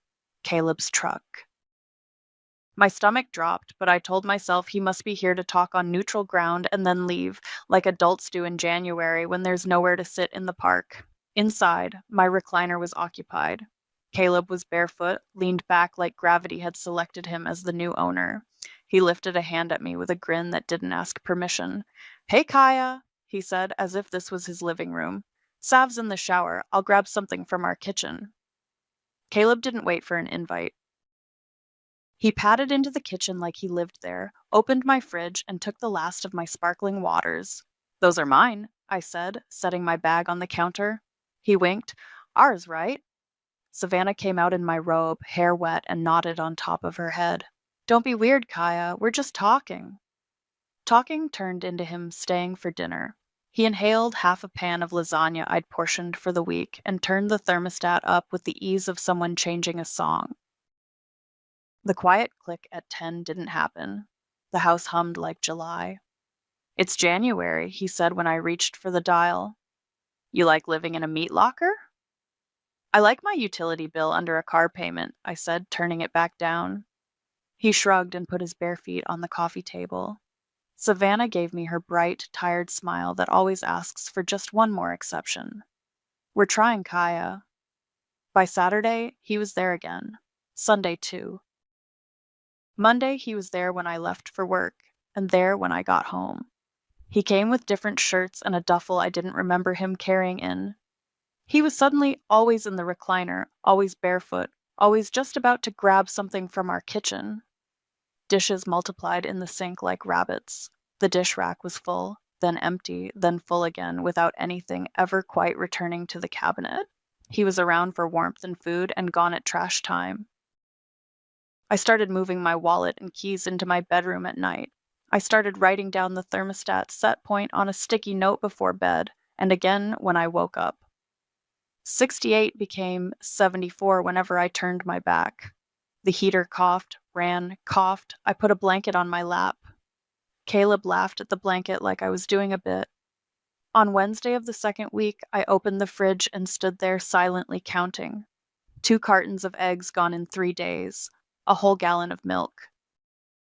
The good olive oil was abandoned, cap off again.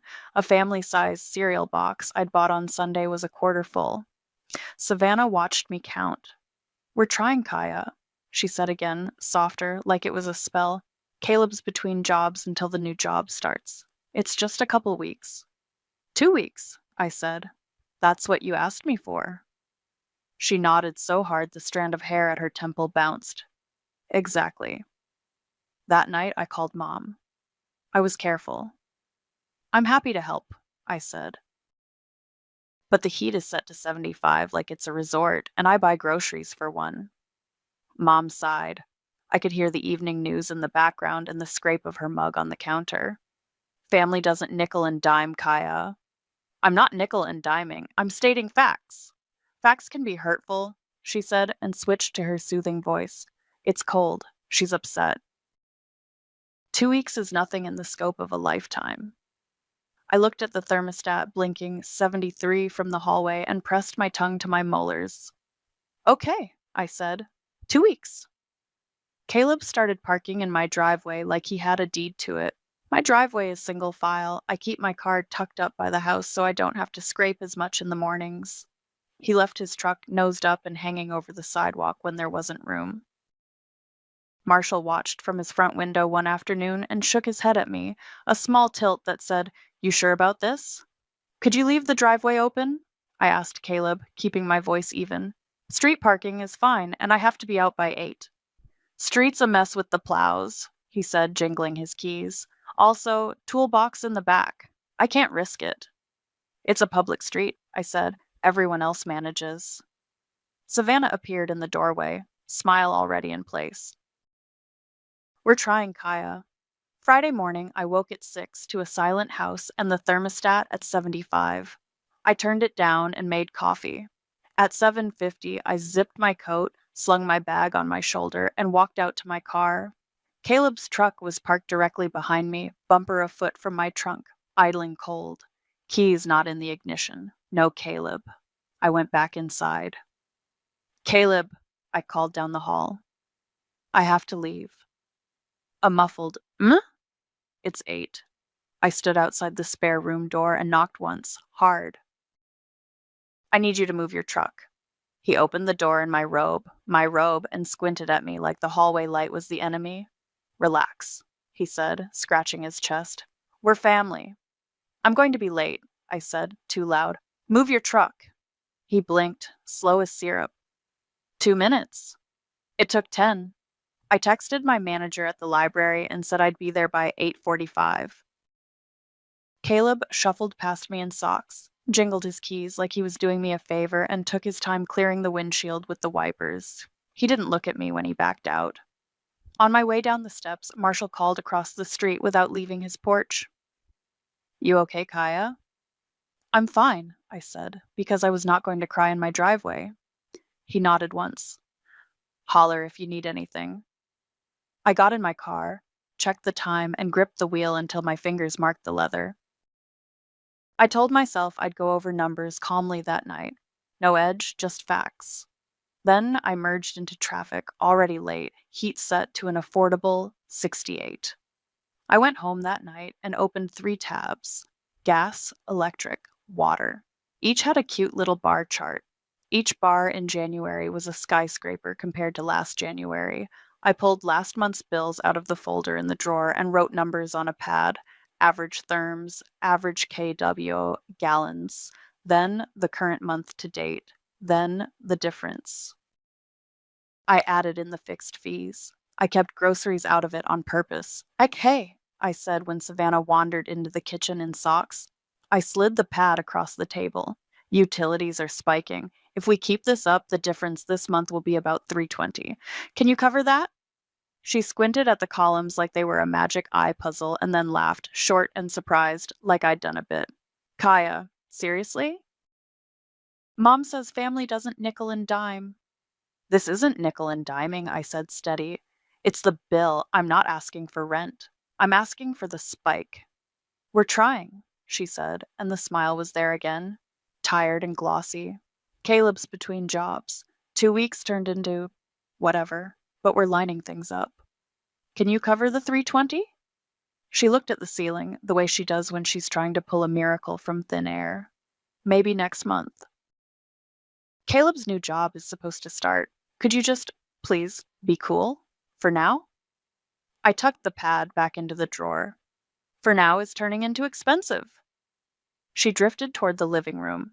We'll fix it, she called. Don't stress.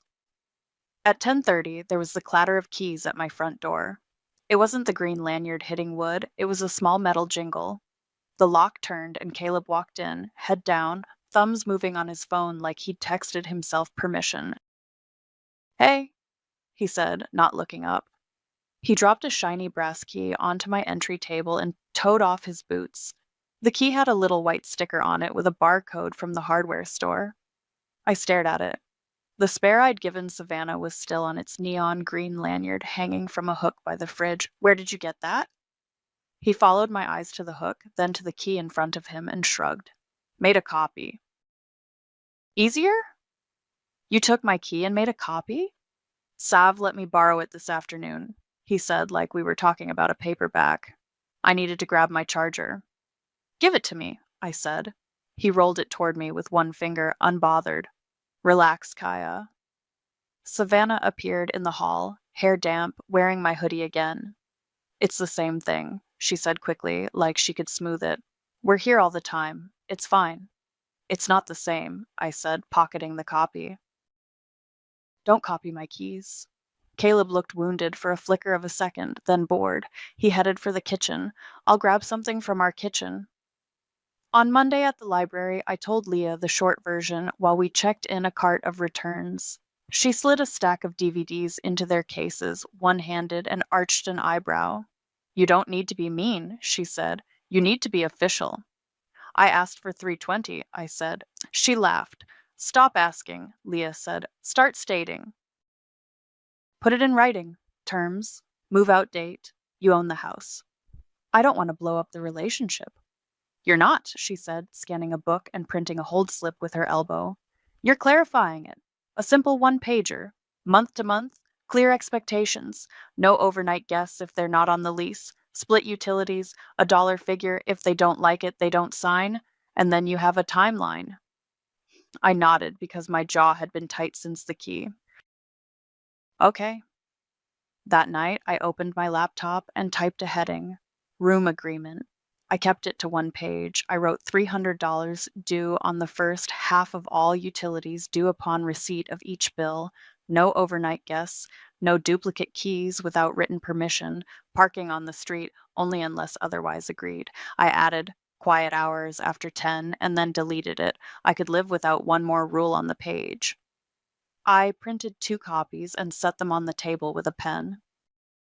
Savannah wandered through during a commercial, peering over my shoulder. What's that? Terms, I said. If you're staying, you sign. If not, you move out.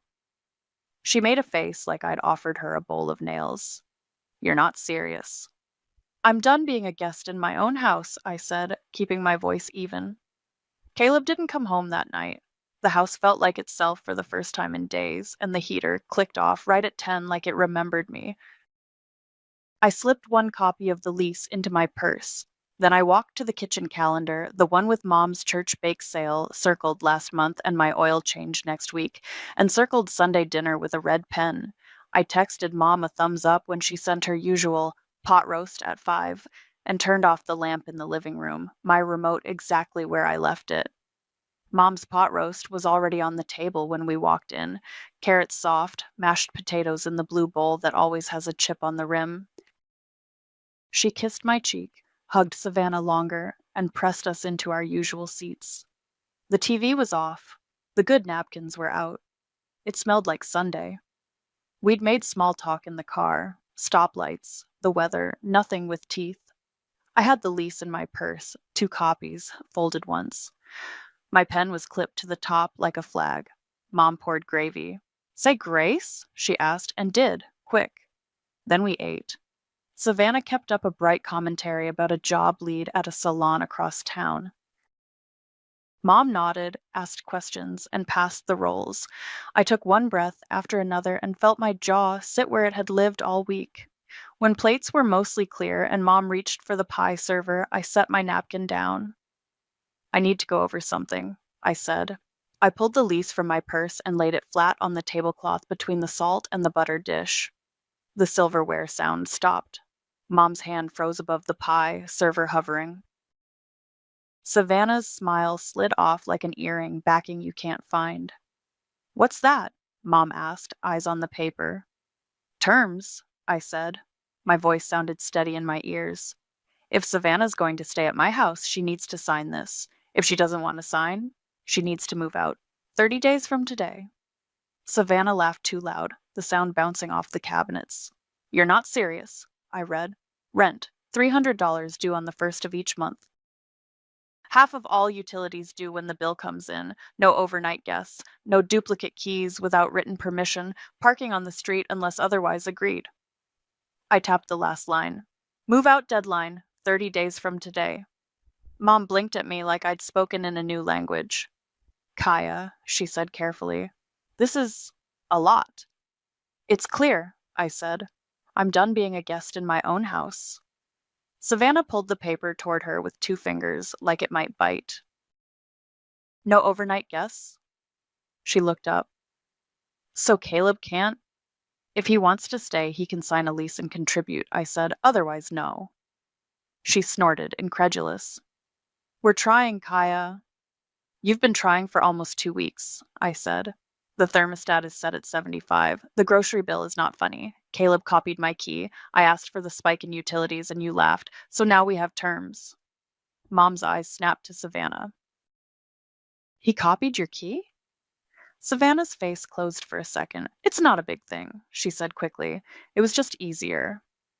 It is a big thing, I said. That's my home. Mom set the server down with a small click and laced her fingers. Family doesn't nickel and dime. She said, automatic, but softer than last time. This isn't nickel and diming, I said. This is the bill, and this is my boundary. Savannah pushed back from the table just enough to make her chair legs chirp on the tile. 30 days? Where am I supposed to go? You have options, I said. There are month-to-month rooms. You can go back to your place if you two are whatever you are. You can sign this and stay, but I'm not doing endless. Mom looked between us, her mouth a worried line. We can figure this out together, she said. Kaya, do you have to do this here? At dinner? I kept my eyes on Savannah. Yes. I slid the pen across the table. Sign or move in 30 days. Savannah stared, waiting for me to stitch her a softer landing like I always do. I didn't. The silence stretched long enough for the heat to tick on in the vent under the table. Mom's fork hovered halfway to her plate, a carrot slipping back into the gravy. You're being cold, Savannah said finally, a little breathless. I'm being clear, I said. She laughed again, smaller, and looked to Mom. Are you going to say anything? Mom spread her hands, palms up, caught between us. I want peace, she said, voice thin. I don't want fighting. I'm not fighting, I said. I'm telling you my terms. If you sign, we're good. If you don't, you have 30 days. I'll help you look for places if you want. Savannah's jaw moved like she was chewing a word she didn't like the taste of. Caleb's not going to sign anything. Then he won't stay overnight, I said. That's the rule. She pushed the paper back toward me with a finger. You can't be serious. I am, I said. Mom picked up the paper, scanned it, and set it down, staring at the butter dish like it held answers. 30 days, she repeated, testing the shape of it. 30 days, I said. Today counts as day 1. Nobody reached for pie. Savannah stood, paced to the sink, and stared out the dark window above it like something out there was going to write her a better line. She turned back, eyes glossy. You're choosing paperwork over family. I'm choosing my home, I said, and you can be family and sign. She didn't pick up the pen. I didn't push it at her. We sat in the quiet that comes when everyone looks for someone else to blink. I didn't blink. Back at my house after Mom's, I didn't turn on the TV. I went straight to the hallway, closed my bedroom door, and clicked the privacy lock just to hear the sound. Then I got a roll of blue painter's tape and a Sharpie out of the junk drawer. Fridge, top shelf, Kaya, middle shelf, Savannah, drawer shared. Produce, pantry, Kaya, Savannah, shared. I stuck a label on my toolbox and took a quick photo of the contents before sliding it into my closet. I pulled up the thermostat's manual on my phone, found lockout, and set a 4-digit PIN, programmed 68 as the cap. The display blinked, locked. Savannah came in behind me from the driveway, the cold trailing her. She watched me stick K on the butter dish like I was labeling the air. Really? She said, half-laughed. Really, I said. Day 1 was today. She reached for the thermostat out of muscle memory and frowned when it beeped at her. What did you do? Set a pin, I said. Tell me if you're cold. We'll put on a sweater or a blanket. She rolled her eyes and went to the sink. You're being a lot. I'm being clear, I said, and set a notebook on the counter. First entry, Sunday, 8:12 p.m. When posted terms at dinner. Move-out date set for 30 days from today. Thermostat pin set to 68. Monday morning, I woke at 6 to a quiet heater and a thermostat still at 68. I made coffee and left the note I used to leave. Wi-Fi, coffee, freezer meals in the drawer. New note on the counter. Utilities due upon receipt. Move-out date, February 12th. I took a picture of the note with the day's paper in the frame. At work, Leah popped her head into my office with a hold list. How'd the summit go? I read it over pot roast, I said. No one signed. Move-out date is set. Good, she said, approving. Post it. Paper and pixels. I started a log, I said. Even better. By the time I got home, Caleb's truck was in front of the house with 2 unfamiliar cars behind it. The driveway was blessedly empty. Inside, Caleb was at my kitchen table with 2 guys I didn't know and a clutter of soda bottles and a stack of cards. He was in socks, of course. Game night, he announced like I'd put it on my calendar. We're gonna run late. I set my bag down and looked at the clock. 6:40. House rule is no overnight guests, I said. Wrap by 10. One of his friends glanced at Caleb, uncomfortable. The other didn't look up. Caleb puffed his chest. We're just playing. Don't be weird. Not being weird, I said, even tone. Being clear. I tapped the counter where I'd laid an extra copy of the agreement with the no overnight guests line highlighted. As discussed. Savannah hovered in the doorway, smiled that smile. We're trying, Kea. Great, I said. Wrap by 10. At 9:58, I stood in the hallway and said, 2 minutes. At 10:03, I wrote in the notebook, Monday, 10:03 p.m. 2 guests still present after 10. Asked to leave. I texted Savannah, no overnight guests. Please wrap. The typing dots came and went. The guys stood, scraped their chairs, and filed out with polite nods I knew weren't for me.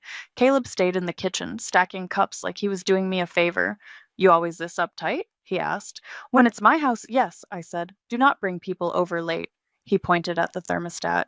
"It's freezing." "It's 68, I said. "Affordable." Tuesday, he hit the thermostat 3 times before lunch. I listened from the couch to the angry beeps and watched him try to reverse engineer a code by mashing 1, 2, 3, 4. He shot me a look like I'd betrayed him personally. "Ask me if you're cold," I said. "I don't ask to use my own kitchen," he said. "It's not your kitchen," I said and wrote.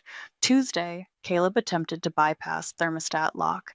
1:17 p.m. I labeled the shelves in the bathroom cabinet and moved my shampoo into my bedroom like a teenager. I put a small lock on the hall closet where the cleaning supplies live. It took 20 minutes and a screwdriver. Caleb watched from my recliner. "You labeling the toilet next?" he said. "If it would help," I said. "Don't use my towel. There's a fresh stack under the sink." He scoffed. "You're not fun anymore." "Fun is expensive," I said. That night, Mom called while I was chopping an onion. "Sav says you're being cold," she started, warm with disapproval. "I'm being consistent," I said, wiping my hands. "No overnight guests, utilities split, move-out date in 30 days. Family? Doesn't nickel and dime." I finished for her. "This isn't that. It's boundaries." She exhaled into the phone. "I just don't want you girls fighting." "I'm not fighting," I said. "I'm enforcing house rules. She can sign or she can move. She chose to not sign on Sunday." A pause. "Caleb copied your key?" "Yes," I said. I took the copy. "Please don't give him a new one." "I wouldn't," she said, quicker than I expected. "Just be gentle." "I'm being even," I said. "That's the best I can do." By Thursday, the labels were working. My shelf had food on it at the end of the day. The shared drawer had carrots in a bag with a date. Savannah rolled her eyes but put her yogurt on the middle shelf. Caleb asked me twice for the thermostat code. I said no twice. He tried another game night. I pointed at the clock at 9:45 and at the door at 10. He took longer to stand. I wrote down the time. Before bed, I collected the loose receipts from the counter, gas, electric, the printed bill stubs, and slid them into a bright red pocket folder I'd picked up at the library sale for a quarter. On the front, I wrote in thick block letters, house rules, receipts, and notices. I taped it to the fridge door with blue painter's tape, right at eye level where no one could miss it. Then I turned off the kitchen light and listened to the heater click off exactly when I told it to. By Friday, I had a neat stack ready, printed gas, electric, and water statements with the spikes highlighted, screenshots of the usage graphs from each account, my notebook pages with dates and times, and the text where Savannah told me we're trying after I asked for the $320. I totaled the overage since she moved in and the balances I'd paid out of pocket. The number landed at $482. I wrote it at the top of a one-page summary. Utilities only. At lunch, I drove to the courthouse with a peanut butter sandwich in my bag and my hair in a clip. Leah had printed the small claims packet for me and circled the lines to fill. I sat on a bench under a sign that said Civil Division and wrote in their names, Savannah Underwood and Caleb Burton. Defendant address? My address, because that's where they were sleeping and getting the heat I was paying for. I attached copies of the bills, my summary, and the notes. When the clerk called my number, I slid the packet under the glass. "Service by certified mail?" she asked without looking up. "Yes," I said, and gave her the same address again. She stamped the top sheet, case filed, and slid a receipt and the hearing date back to me, 3 weeks out, a Thursday morning. Filing fee, $55. I paid it and tucked the stamped copy into my folder like it was nothing more than another bill. Back home, I opened the bright red folder on the fridge and slid the stamped notice into the front pocket. Then I taped a copy above the folder at eye level, hearing Thurs 9:30 a.m., underlined twice. I took a photo of the fridge with today's paper in the corner and texted it to myself. Then I texted Savannah, filed in small claims for utilities to date, 482. Notice on the fridge. Hearing date 2 at 9:30 a.m. You and Caleb will get certified mail. She replied an hour later. Are you serious? Yes. Caleb was the one who read it out loud that night, shoulders hunched like a linebacker before a snap. A judge is going to laugh at this, he said, tapping the notice like it was a joke menu. Probably at you, I said without heat. It's itemized. He puffed air through his nose. I'm not paying to live under rules. You're not paying at all, I said. That's the issue. Savannah stood next to him, arms folded over her chest, eyes shiny. I was going to give you something when his job started. You can give me something now, I said. Then I'll withdraw the claim for whatever you pay. She swallowed and didn't answer. In my pocket, my phone buzzed. Marshall. Pic of Caleb's truck, parked so the tailgate blocked the sidewalk and forced anyone walking to go into the street. Under it, he wrote, in case you need a record. I told him thank you, saved the photo, and added it to a folder on my desktop labeled House. He texted again, if you need a witness for anything, I can talk about the parking, blocking, the late night noise, and the coming and going. I typed back, appreciate you, will let you know. 2 mornings later, a green slip from the post office was in our mailbox. The certified mail notices had arrived. Savannah brought them in and set them on the counter like they were radioactive. Caleb signed his on the spot with a dramatic flourish. Savannah hesitated and then signed 2, lips pressed flat. I put both green slips in the red folder. The house felt different with the hearing date staring from the fridge, a timer. Caleb pushed against it in small ways. He tried to turn the thermostat up and got the angry beep. He moved the butter from my labeled shelf to the shared shelf and back again when I watched. He stacked his boots by the door in a way that ate up the doorway and dared me to complain. I wrote down the times and didn't engage. Mom called that night while I was chopping carrots. Sav says you filed something? Court? Her voice made it a question and a plea. I filed for utilities, I said. $480. It's just money. There's a date on the fridge. Court is a lot, she said. It's a process, I said. I tried talking. I tried asking. I'm being official. Silence, then. He shouldn't have copied your key.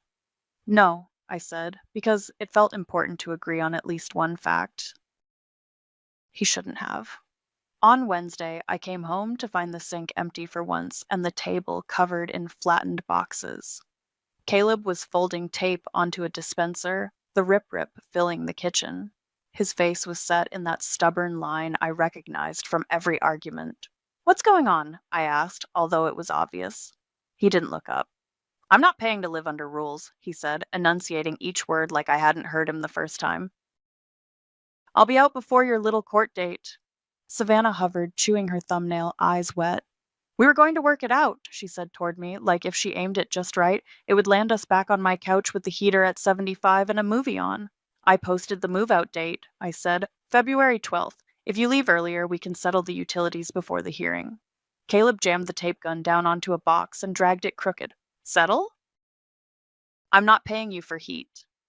You will, I said, or a judge will tell you to. He snorted and went back to ripping tape. Savannah looked at me like she wanted me to undo it. I didn't. I pulled the red folder open and slid out a blank receipt, then set it on the table next to the box they were packing. If you want to make a payment toward the $400, I said, I'll write it down. No one reached for a wallet. Caleb packed the Xbox. Savannah packed her shoes. I stood in my own kitchen, the hearing date staring down at us, and logged the time they started moving boxes. The house hummed at an affordable 68. They started early, the way people do when they've decided to be done. I came home from the library to find the hall lined with open boxes and the sound of tape tearing like someone was trying to unzip the house. Careful with the walls, I said, setting my bag on the counter. I opened the red folder, slid the utilities summary to the top, and laid a blank receipt next to it. Savannah had her hair in a knot and a laundry basket under her arm. We're going to Mom's for a few nights, she said, like it was a weather report. Her eyes were shiny, mouth set. You can stay here until the 12th, I said, or sign and stay after. Your choice. Caleb didn't answer. He was in the living room, unplugging cords like he was disarming a bomb, my recliner shoved at an angle.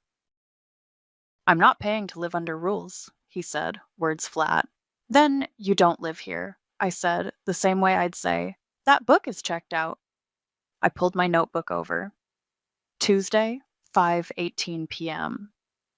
Boxes packed. Caleb says he is moving out. He came into the kitchen and reached into the closet where I'd stashed my toolbox. He grabbed the handle and tugged. "Nope," I said, pointing. A blue label slapped on the lid read, "Kaya, Toolbox." Under it, a piece of paper I'd taped there earlier, a printed photo of the inside. Hammer, needle nose pliers with red grips, tape measure, box cutter, 2 screwdrivers with a handwritten list and check marks. "That's mine." He held my stare like he was testing the weld. Then he let go. The toolbox thunked back to the floor. Savannah blew out a breath. "You're choosing paperwork over family." "I'm choosing my home," I said. I slid a clean copy of the room agreement across the counter toward her. "Last time, sign and stay or move by the 12th. She looked at the paper like it had personally insulted her and let it slide off the edge into the laundry basket like a loose sock. "We're leaving."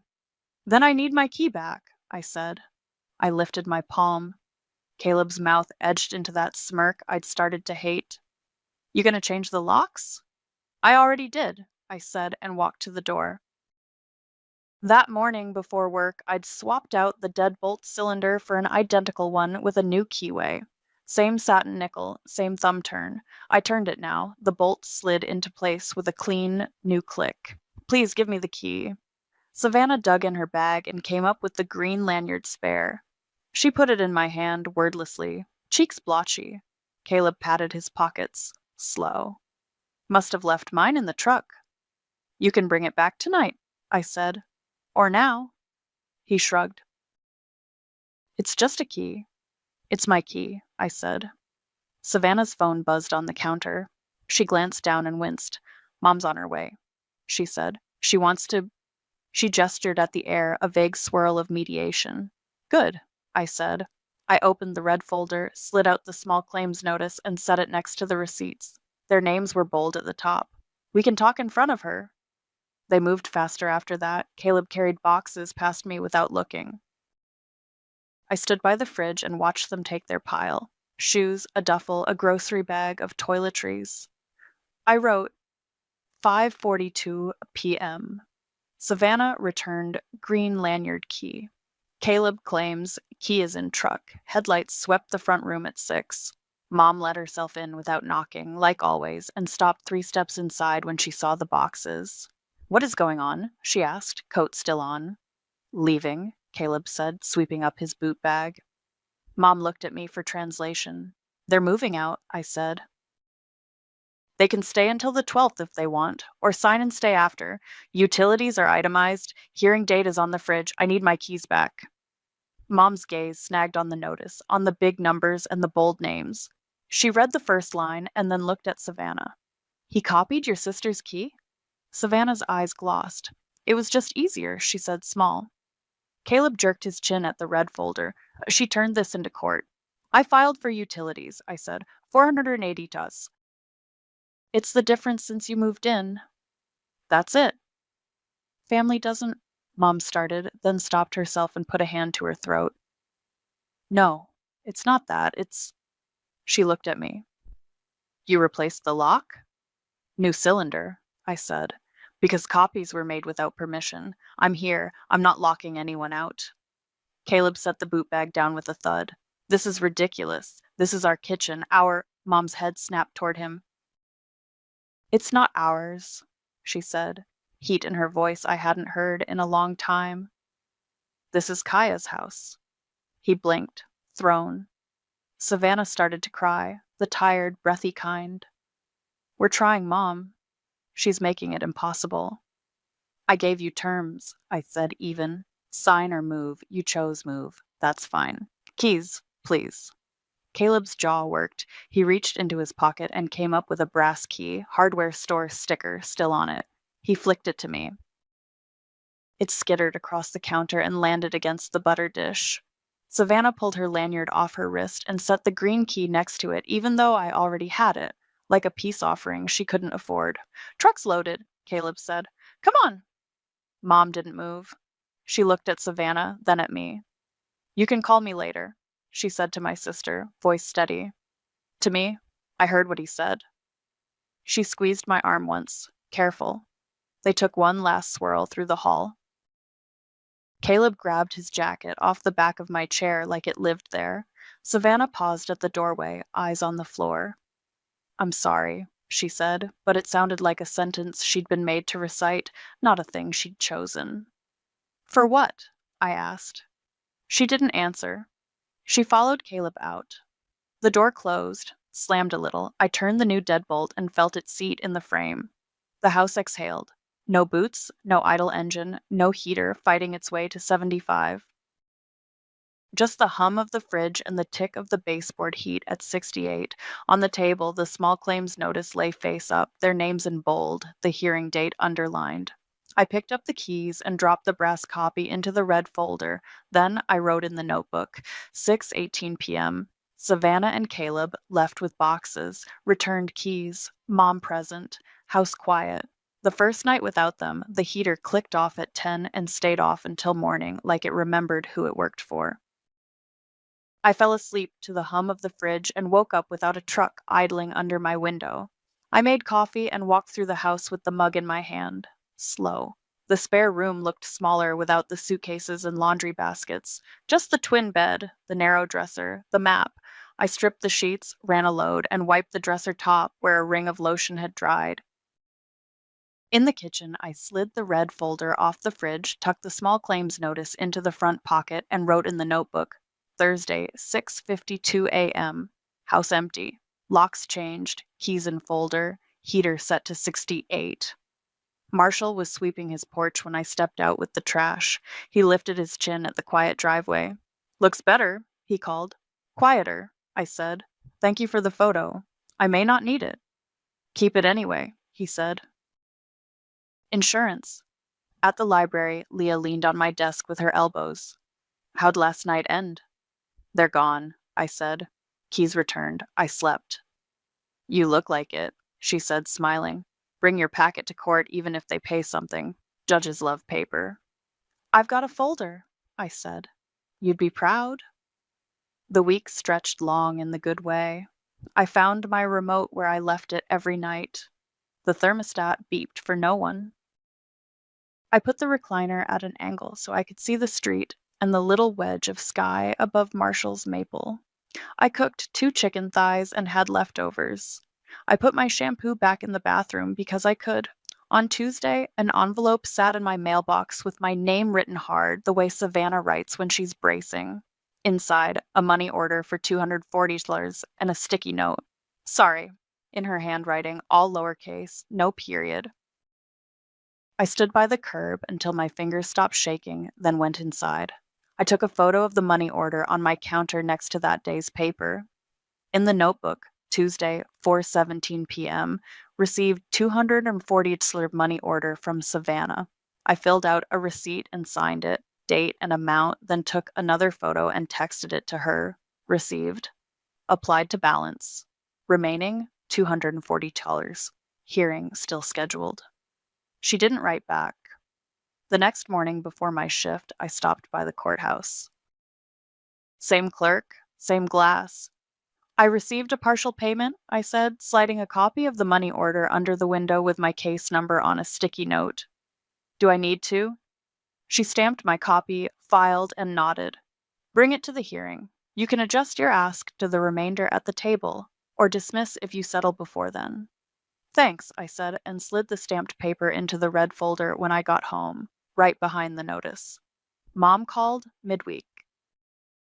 "Coffee?" she asked, and didn't fill the silence with reasons. We met at the diner near the library. She watched me butter toast like it was a difficult task, and then set her cup down with both hands. I heard him say, "Our kitchen," she said, no preamble. I should have said something sooner. "You did," I said. "It helped." She nodded. eyes wet in a way that made me stare at the sugar caddy instead. Sav's at a friend's for now. She'll find a place. I told her I can help with a deposit, not with moving in with a boyfriend again. I'll help, I said, but with a timeline and a signature. That's the rule now. Mom sighed, then smiled, small and real. A timeline and a signature, she repeated, like she was agreeing to a new family recipe. Can she call you when she cools off? Yes, I said. She can call. Back home, I pulled clean sheets out of the dryer and made the spare bed. I erased the Savannah label from the pantry with my thumb and put guest in its place. The butter dish stayed on my shelf. The red folder stayed on the fridge. The hearing date was still underlined. If they wanted to clean it up before then, fine. If not, I'd go to court with my paper and my numbers and ask for the $242. Either way, the house was mine. That night, I set the thermostat to what I can afford and listened to the click and the quiet after. I moved the recliner so the arm brushed the window trim just right and sat with my feet up, the remote where I left it, the room exactly the temperature I picked. I locked the front door and held the key for a second on my palm, just because it was mine. My phone lit on the end table with an unknown number. I let it ring once before I answered.